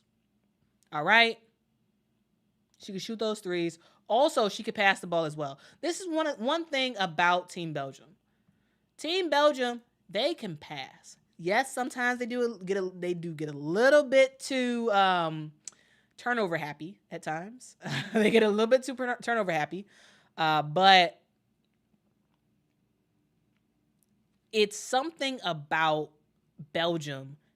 It's the, I want to say it's sort of like the comfort factor of this team. But I think they're going to be a tough out for Team USA. I really do think it's going to be a tough out. Yes, Team USA should win, absolutely.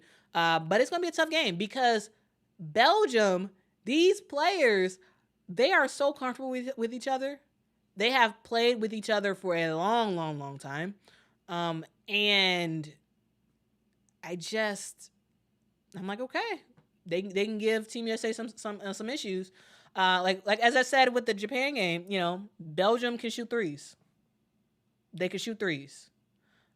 However, that's not the only thing you need to worry about.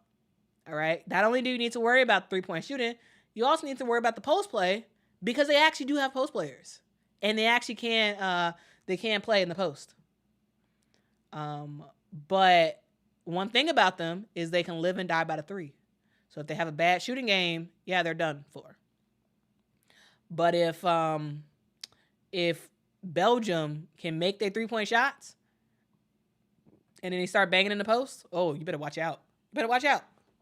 Again, this is a game that I think that Team USA might want to seriously consider playing Jackie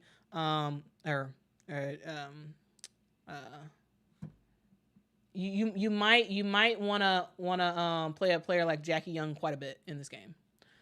Maybe she starts. Hopefully she starts. If she doesn't start, she plays a lot because she is going to be the defender that you need for against Team Belgium. All right, and for Emma Miesemann, you need to defend Emma Miesemann by committee. All right. That's what I think you need to do. You need to defend her by committee. The reason why is because Emma Miesemann, once she gets comfortable, she can absolutely dominate. And it's important for you to give her different looks. Sometimes have Stewie on her. Sometimes switch off, have Asia on her. Give Emma Miesemann a bunch of looks. Hedge her. Every single time Emma Miesemann sets a screen or whatever, bump her. Bump her. Every single time, as many times as you can, bump her, get her off of her game, get her out of rhythm, because that's the key to this Belgium team. That's the key. If Emma Miesemann goes down, the rest of the team falling. They just are. That's their leader. That's who they roll with, and that's the key player. All right. That is the key player. So that Belgium game is going to be close, in my opinion. I think that's probably going to be like a 10 points or less type of game in terms of score. Team USA should win. Absolutely. Team USA should win. But you better watch out. You better watch out for Belgium in a 3-point shooting and specifically Emma Miesemann. All right. So yeah, that's a thing right there. That's the thing. All right, let's continue on, guys. In group play, we also have to play Germany. Now, Germany, we just played them. Germany is a team that has some decent players. However, their main player, Satu Sabali, is hurt. Technically she's back. But guys, if y'all watched that Germany-US game this past week, y'all could see that Satu Sabali's not back. She's not back. She's not back where she used to be. Okay? So I am not worried about Germany at all, to be honest with you. Yes, you do. You still have to show up. You still got to play your game. However, I'm not that worried about them. I'm not. MG, thank you so much for the super chat. Says, Quita, how common is players choosing to naturalize as citizens of countries they don't have ties to? Thinking of Megan Gustafson and Tiffany Hayes. It's pretty common. It's not like everybody does it, but like every Olympics, you see at least one or two, if not more, American women's basketball players playing for another country. Like that is pretty common. That's not a uncommon thing at all. All right. But thanks so much for the super chat, MG. I really do appreciate it. But yeah, it's not a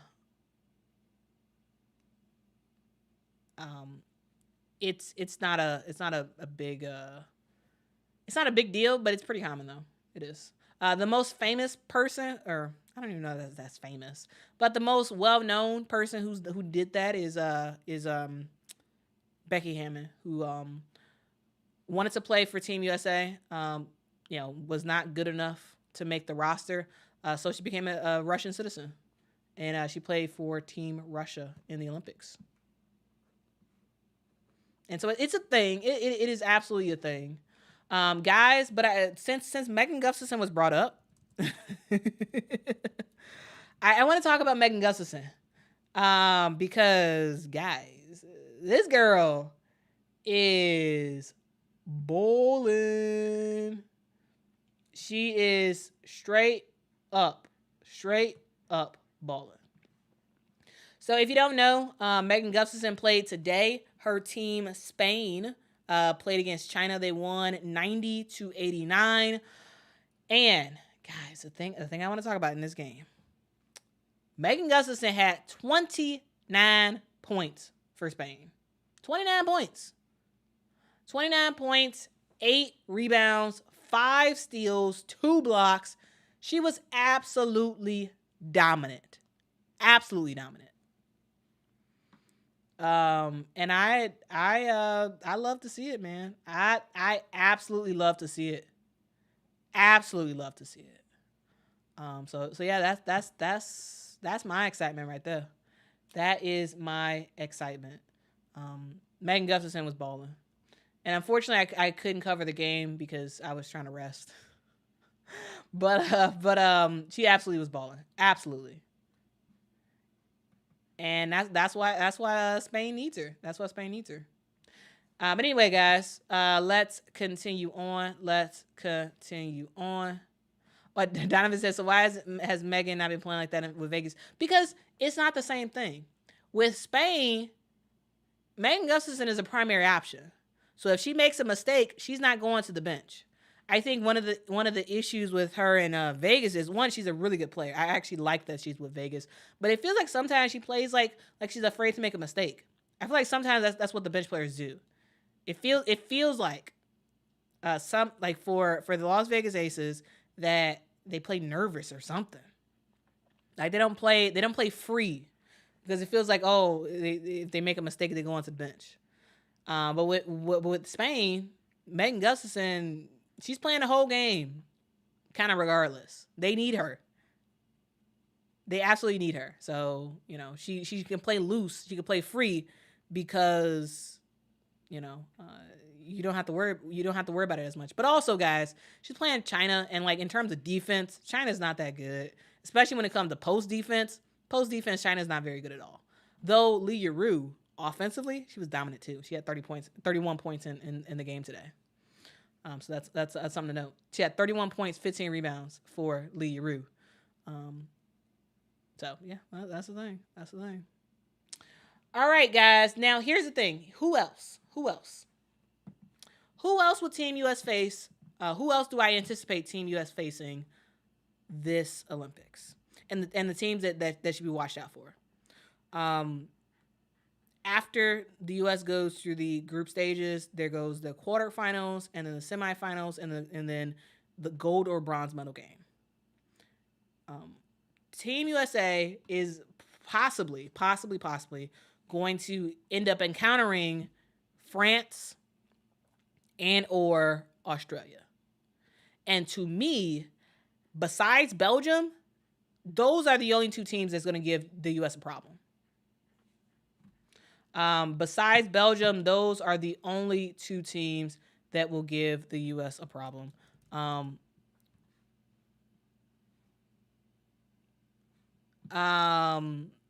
Yes, Ice, yes, but they're not gonna make stuff happen against Team USA. I don't think so. I don't think Li Yuru does not score that many points. Like she's not. Like Li Yuru is not gonna dominate against Team USA. She's not at all. And Megan Gustafson is not going to dominate against Team USA at all. So I'm not worried. The only teams that is going to give Team USA a test in this Olympics, in my opinion, is Belgium, which we're going to face in the group stage. It is Team Australia, and it is Team France. All right, those are my top teams that you better watch out for, because I think they're gonna be good. I think they are going to be good. One thing to note, guys, is that France is at home, and I think that's going to give them a huge extra incentive to play their best basketball. I think they have extra incentive They have, you know, some good shooters on their team, and they got some good passes. Yeah, guys, Marine Johannes is on Team France. She opted to not play in the WNBA this year. She wanted to get ready with her French team. She wanted to get ready. She wanted to make some noise. The reason why I put France on this list, France does not have the best team ever. However, home court advantage means a lot. Okay, it means a lot. When we talk about the Tokyo Olympics, Japan was, I would have not pegged Japan to make the gold medal game. Not at all. Not at all. However, they were at home. They were hungry for it because they wanted to impress the home crowd, and they showed up and showed out, and they played well. And when we talk about the French, that's a thing. That is 100% a thing. And so, yeah, you better watch out. You better watch out, because France is trying to make some stuff happen. They're trying to make some stuff happen because they do have a home team. All right. So, yeah. But when it comes to Marine Johannes, she about to do crazy passes. She about to shoot threes. And if she gets off with those 3-point shooting, oh, you better watch out. You better watch out. So yeah. They also have Gabby Williams on their team as well. They also have Gabby Williams on their squad. So, that's another player that you better watch out for. So for the other player, the other team that Team USA has to worry about, I said it earlier, is Australia.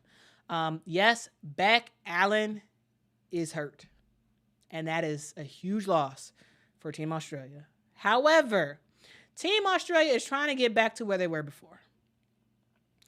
It used to be Australia versus Team USA constantly. It was a battle between Lauren Jackson and Lisa Leslie, right? It was a whole drama about them. And then, we started to see the new generation of American players, and then we saw, Liz Cambage. That was short-lived with Team Australia, but it was a thing, and it was like, okay, well, we're gonna constantly see this Australia-US battle, and then Australia fell off, guys. Australia kind of fell off the map in terms of being that relevant when it comes to the Olympics. They are trying to get back to where they were. They're trying to get back. And guys, we're going to see if they can actually make it happen. We're absolutely going to see. Here's the thing. They do have some good players on their squad. The player that I am most excited to see for Team Australia, the player that I am like ecstatic, over the moon excited to see, is Lauren Jackson, guys. That's the player I'm very much excited to see. She is well past her prime in terms of playing. However, again, similar to Diana Taurasi, she's a leader for this team, and she absolutely will play her role when she needs to and get some shots off. She is 43 years old. So Diana is 42. Lauren Jackson is 43. You also have Kayla George, who played for the Las Vegas Aces last season on their team. You have, it was Beck Allen, not anymore. You have Alana Smith, who plays for the Minnesota Lynx, the starting post player for the Minnesota Lynx. You have Ezzy Magmagor with the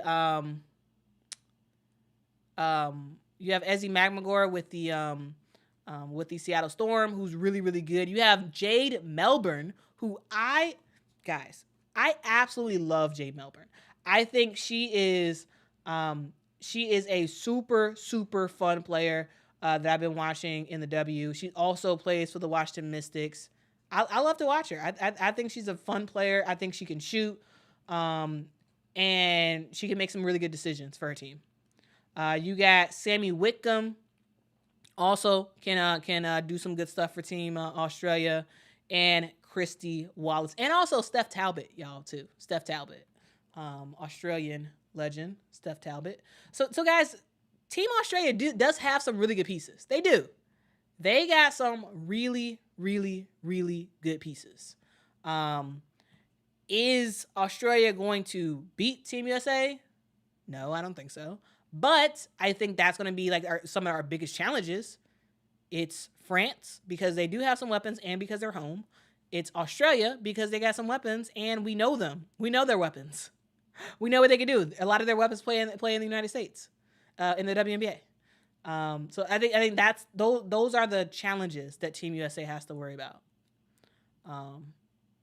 So that's the thing, guys. That's the thing.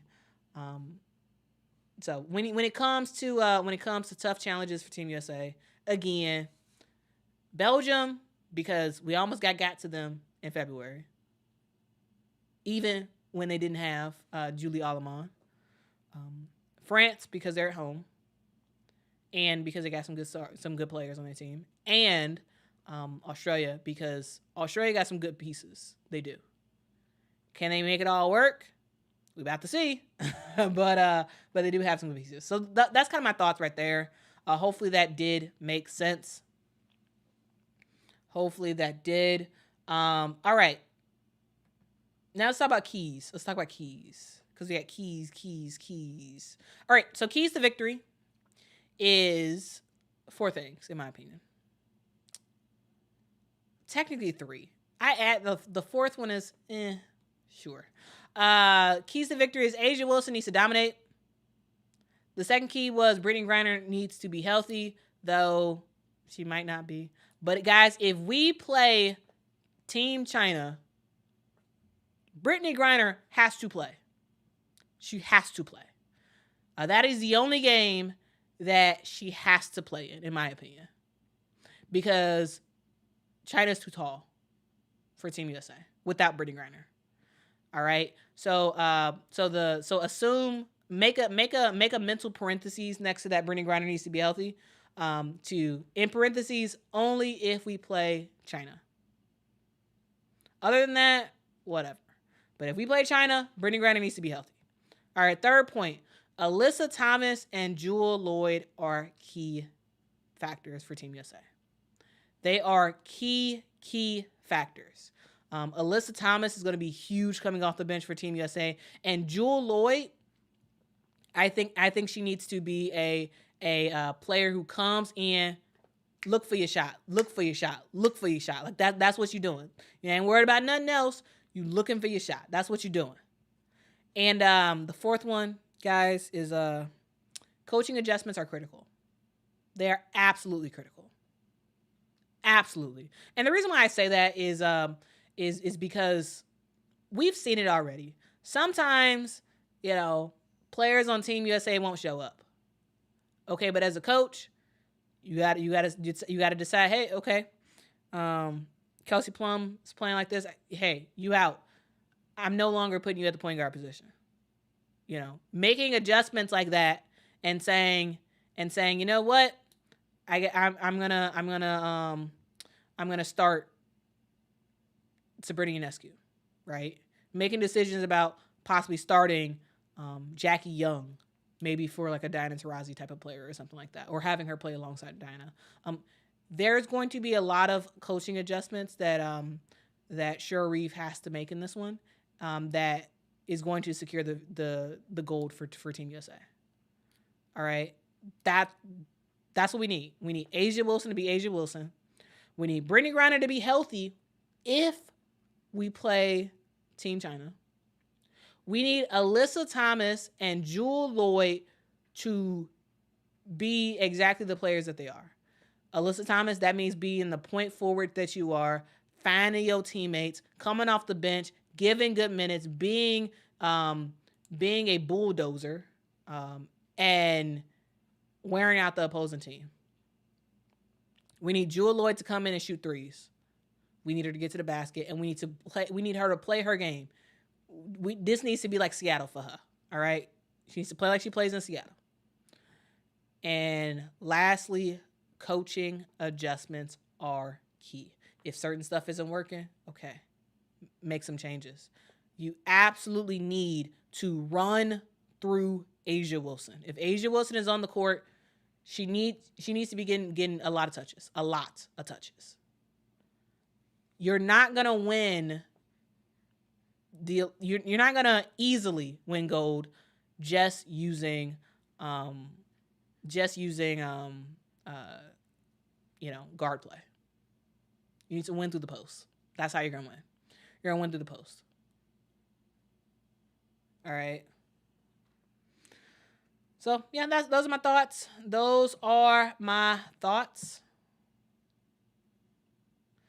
Qt71 said, thanks so much for the super chat. Says Kelsey Plum was the third scorer for the World Cup. Yeah, she can score. She absolutely can score. Yeah.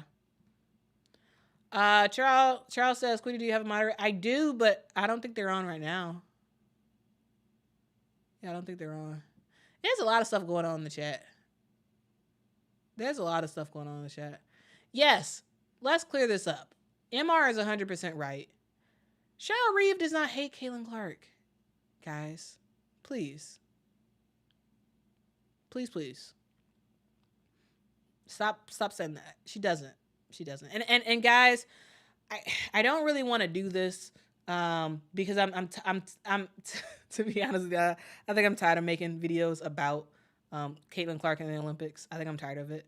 But I kind of just want to make a video that dispels the myth that Cheryl Reeve does not like Caitlin Clark, because there's several interviews that Cheryl Reeve has done where she's talked about Caitlin Clark before the season started, and she's been so complimentary and saying how awesome Caitlin Clark is, and even the interviews that people are having issues with, like, there are nuances and there's certain stuff about it, and I'm just like, guys, please, people are building this narrative like she can't stand this girl. No, and I just. It's a thing, guys. I don't really want to make the video because I'm tired of making videos about Caitlin in the Olympics, but at the same time, I feel like somebody has to make a video that actually walks through every single thing that Cheryl Reeve has said about Caitlin Clark to prove that she doesn't hate Caitlin Clark. She just says stuff that you all don't like. Just because she says something that you disagree with, and just because Caitlin Clark is not on the team, it does not mean that Cheryl Reeve hates her. Okay? Timothy says those other channels that talk about that every day talk about nothing else. Yeah, but they don't even. So much has been said from Cheryl Reeve about Caitlin Clark, and all the channels I've seen that have talked about this issue, none of them, at least I haven't seen, maybe I'm missing some, none of them talk about everything she said about Caitlin Clark, and the fact that she's actually been crazy complimentary of Caitlin Clark. All right. She never said that pop-books or whatever. She said they asked her a question about the idea that Target Center was going to be, which is where the Minnesota Lynx play, is going to be filled with people wearing Fever jerseys and Caitlin jerseys and all that stuff. And she said she doesn't give two S words. She didn't say she didn't give two S words about Caitlin Clark.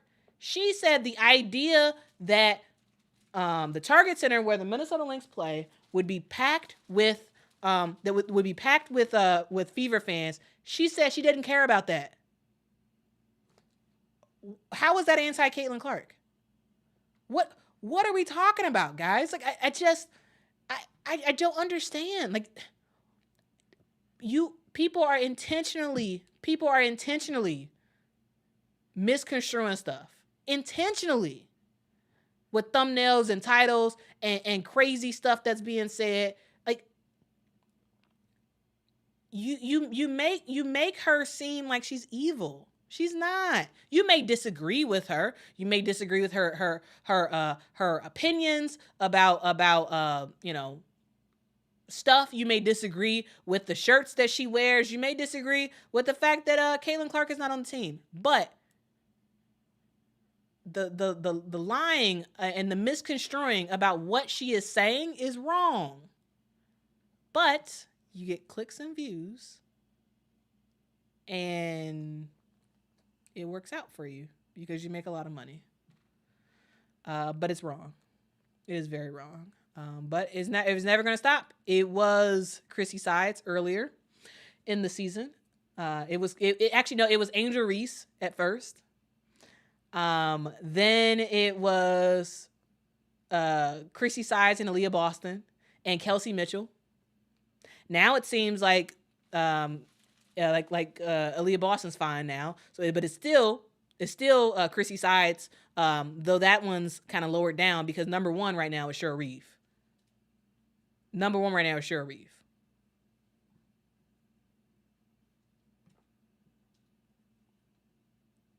Why?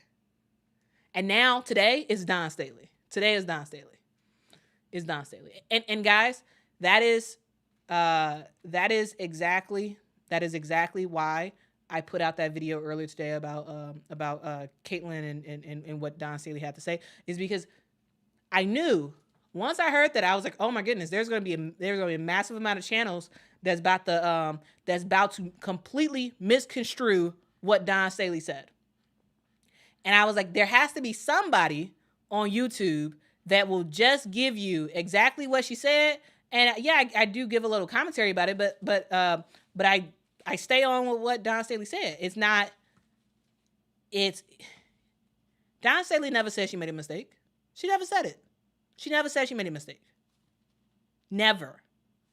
But you got a lot of people claiming that now, saying she said I made a mistake. No, she didn't. She never said that.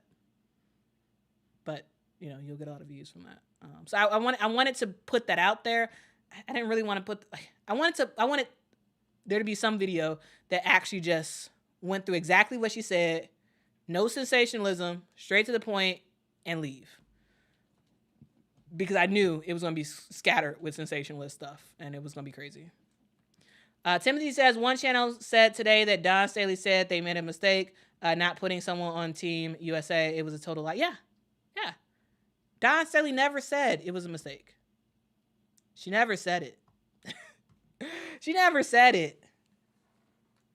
Guys,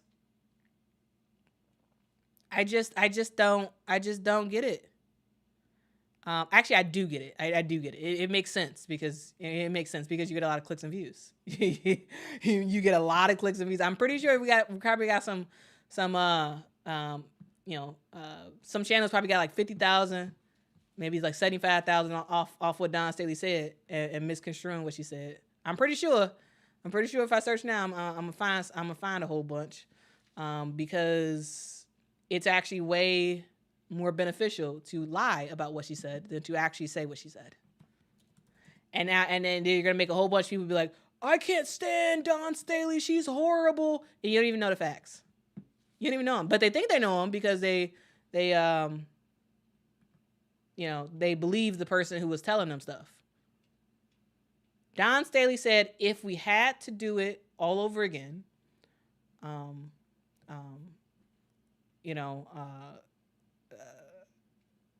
she said, and she talked about how Caitlin Clark has been playing recently. She said Caitlin would be in really high consideration of making the team.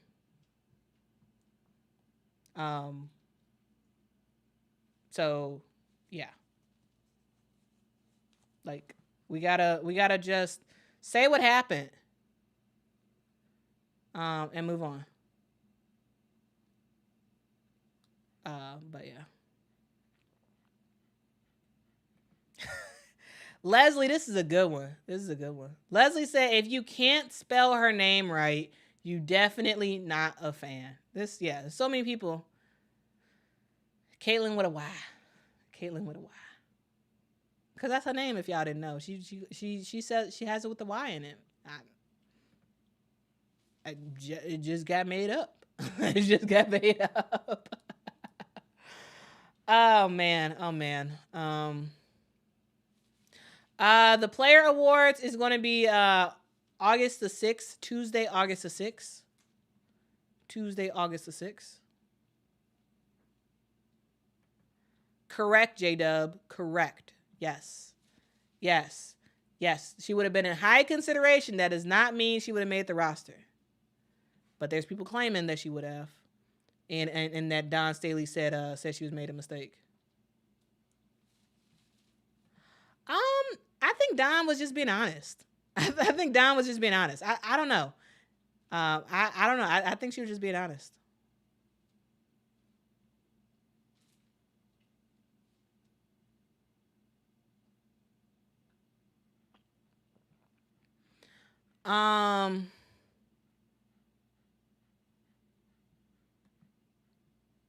MG says Hunter Cruz, Chicago Sky Central, and Quita are the only WNBA channels I found that don't get into clickbait / lies.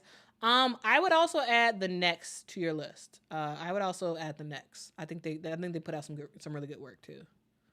They put out some really, really good work.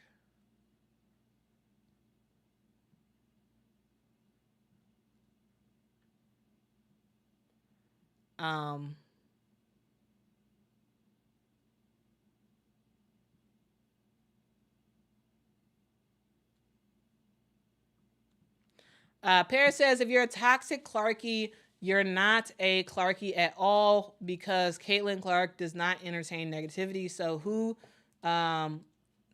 do some of y'all? So I think so. Why do some of y'all? I think that's what you're trying to say. Yeah, Caitlin is not for all this stuff. She's not for all this nonsense. She's not. At least publicly, she has stated that she's not for this stuff. All right. Charles says, folks take the path of least resistance for info. They don't analyze the source, the presenter's motivation, and if they like negativity, sensationalism, controversy, etc., they click, rinse, repeat. Yeah. That's what it's all about. That's what it's all about.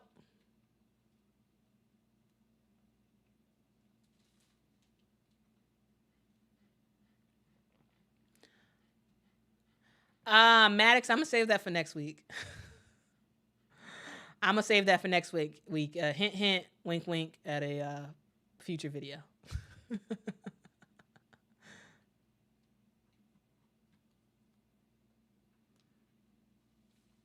All right, guys, that's about it.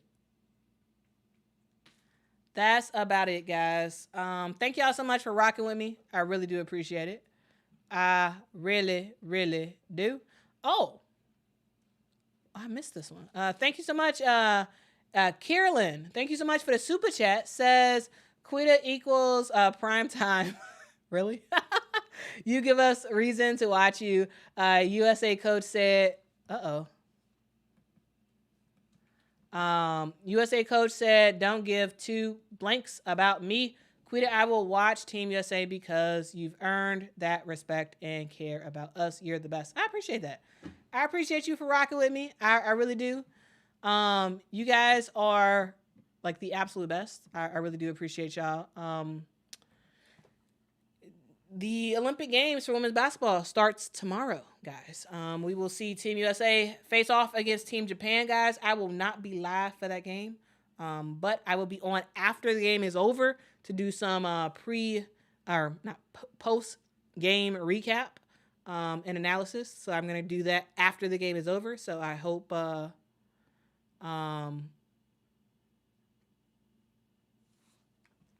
you all will watch the game, and then check out the analysis. Donald says, did you get the phone number I left you to call?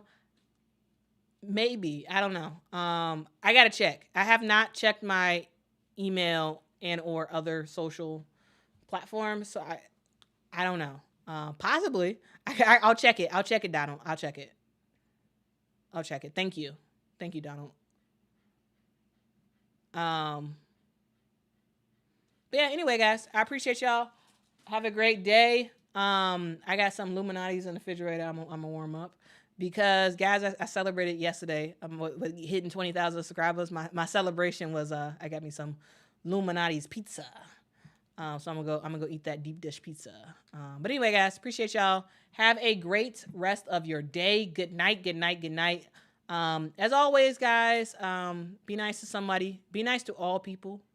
Tell somebody that they matter because they absolutely do. And oh my God. Okay, hold on. Okay. Oh, are we gonna do this?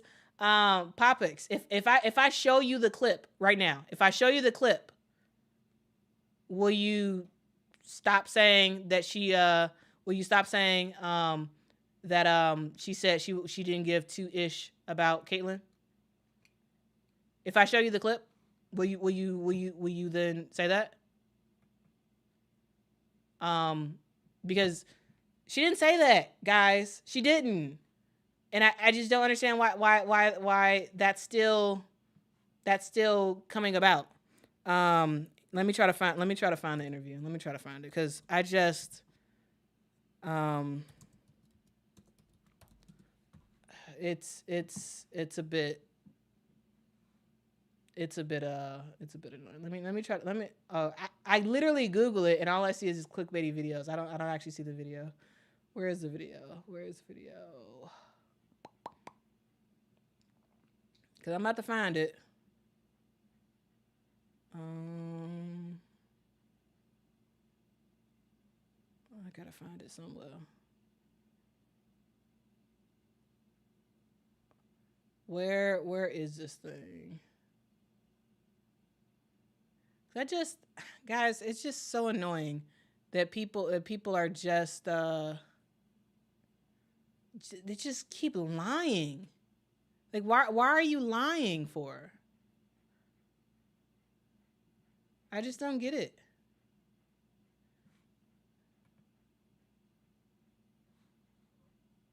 I just don't get it. Okay. Let's I gotta find it. Problem is when I Google it, I just see clickbait. I didn't actually save it.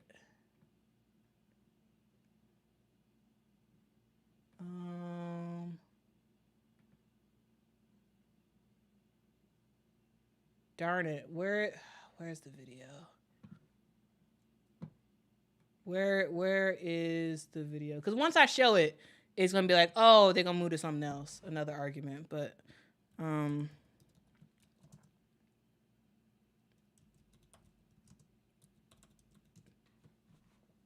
where is? Because I see a where is it? Okay, I think I found it.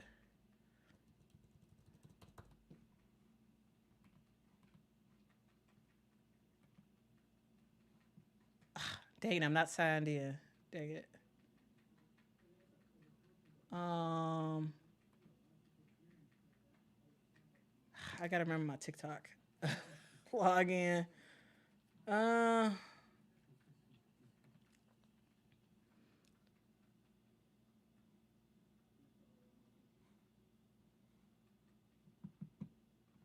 Okay.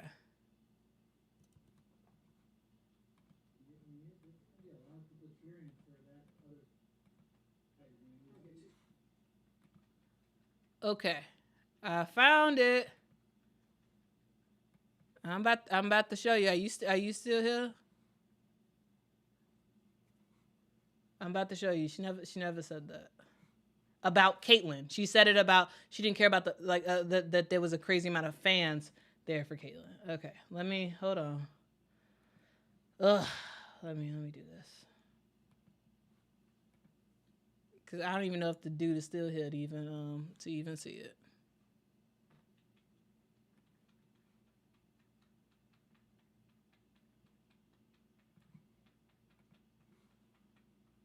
All right.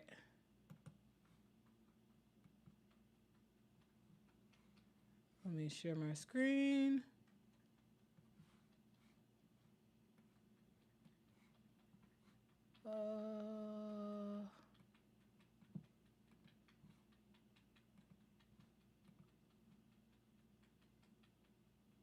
Okay. All right. And there's a, yeah, here we go.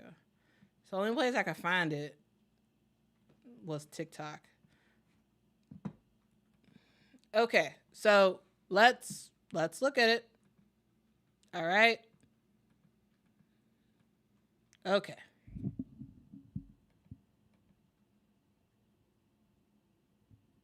All around the league, but as a coach of the home team, there's going to be a lot of people cheering for that other side. I mean,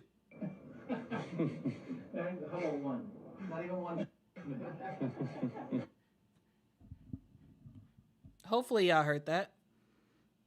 Hopefully y'all heard that. He said there's going to be a lot of people here cheering for. Like, actually, let's repeat it again. Let's repeat it again.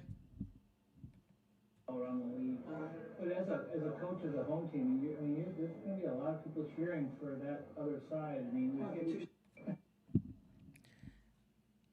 as the coach of the home team,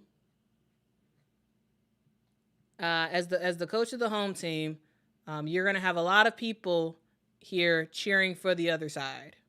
And she said, I don't give two blank. She was talking about the crazy amount she was talking about the amount of fans that were going to be cheering for the Indiana Fever and Caitlin Clark. She said she didn't care. Actually, hold on. Darn it. I'm not, I didn't publish it. I'm sorry. So I was showing this on my end, but y'all didn't see anything. Hold on. Let's do it again. Let's do it again. Sorry about that. Let's do it again. All around the league, but as a coach of the home team, there's going to be a lot of people cheering for that other side. I mean, how about one? Not even one. So when did she say she didn't give two blanks about Caitlin? She was talking about the fans, because the question was, you're going to have a lot of, as the home coach, you are going to have a lot of people cheering for the other side. She said she doesn't care. What's wrong with that? When did she ever say she didn't give two blanks about Caitlin? She never said it. The question was about the fans. Okay? Like I just don't understand, okay? I don't agree with her cursing. I don't like that. So yeah, I don't like that she cursed, because I don't like cursing. I don't. That's my personal thing. I don't like it. However, either way, she wasn't talking about Caitlin. So all the videos, all the comments who said she didn't give two blanks about Caitlin, she never said it. Guys, she never said it.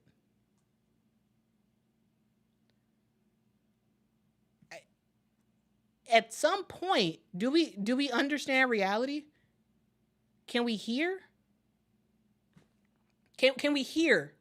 Can we hear with our ears what the question is and what she answered? At some point, I think we have, at some point in society, we have to actually be able to hear something, and not everybody have all these crazy thoughts about it. It's because you want to hear something else. You want to hear something else, and you have made up in your mind that she was talking about something else, that she was talking about Caitlin, and she wasn't.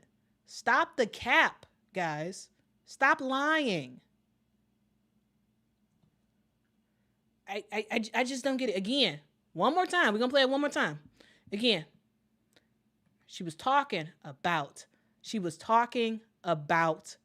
the crowd and how many fever non fans related to the Minnesota Lynx that was going to be at a home game. That's what she was asked as the home coach. Do you feel a type of way with the amount of player or with the amount of fans that the other team is going to get? And she responded. Again, let's play it one more time. Around the league, but as a coach of the home team, there's going to be a lot of people cheering for that other side. I mean, how about one? Not even one. All right. And then in other interviews, before this interview ever happened and after the interview happened, she has said lots of complimentary stuff about Caitlin. So stop lying, guys. Raina, I know I need to stop entertaining this because sometimes I really do feel like people are like gaslit to believe something that's not true, and I'm like, okay, well let me show you. But then even if I show people, they move the goalposts and they say something else, and so maybe I shouldn't even try. Maybe I shouldn't even try. But it's at some point you have to acknowledge reality. At some point, but if not, oh well. It is what it is. But anyway, guys, that is it. I gotta go. And that dude left. Ain't trolling no more because it's you. Where you go? Where'd you go? You made all these lies. You said all these lies about what Cheryl Reeve said. But then when I play the actual clip, where you go? You gone. You left. Anyway, guys, that's it. Y'all have a fantastic day. I'm truly gone now. Have a fantastic day. Be nice to somebody. Be reasonable. Be rational. Rational is not a word. Be rational. And guys, ultimately, if you're gonna talk about women's sports, at least know what you're talking about, please. At least have your facts in order. At least watch the clips. All right. Thank you very much. You guys have a great day. Be nice to somebody. Tell somebody that they matter because they truly, truly do. Even the trolls, even the very odd people or whatever who make up lies all the time, they matter too.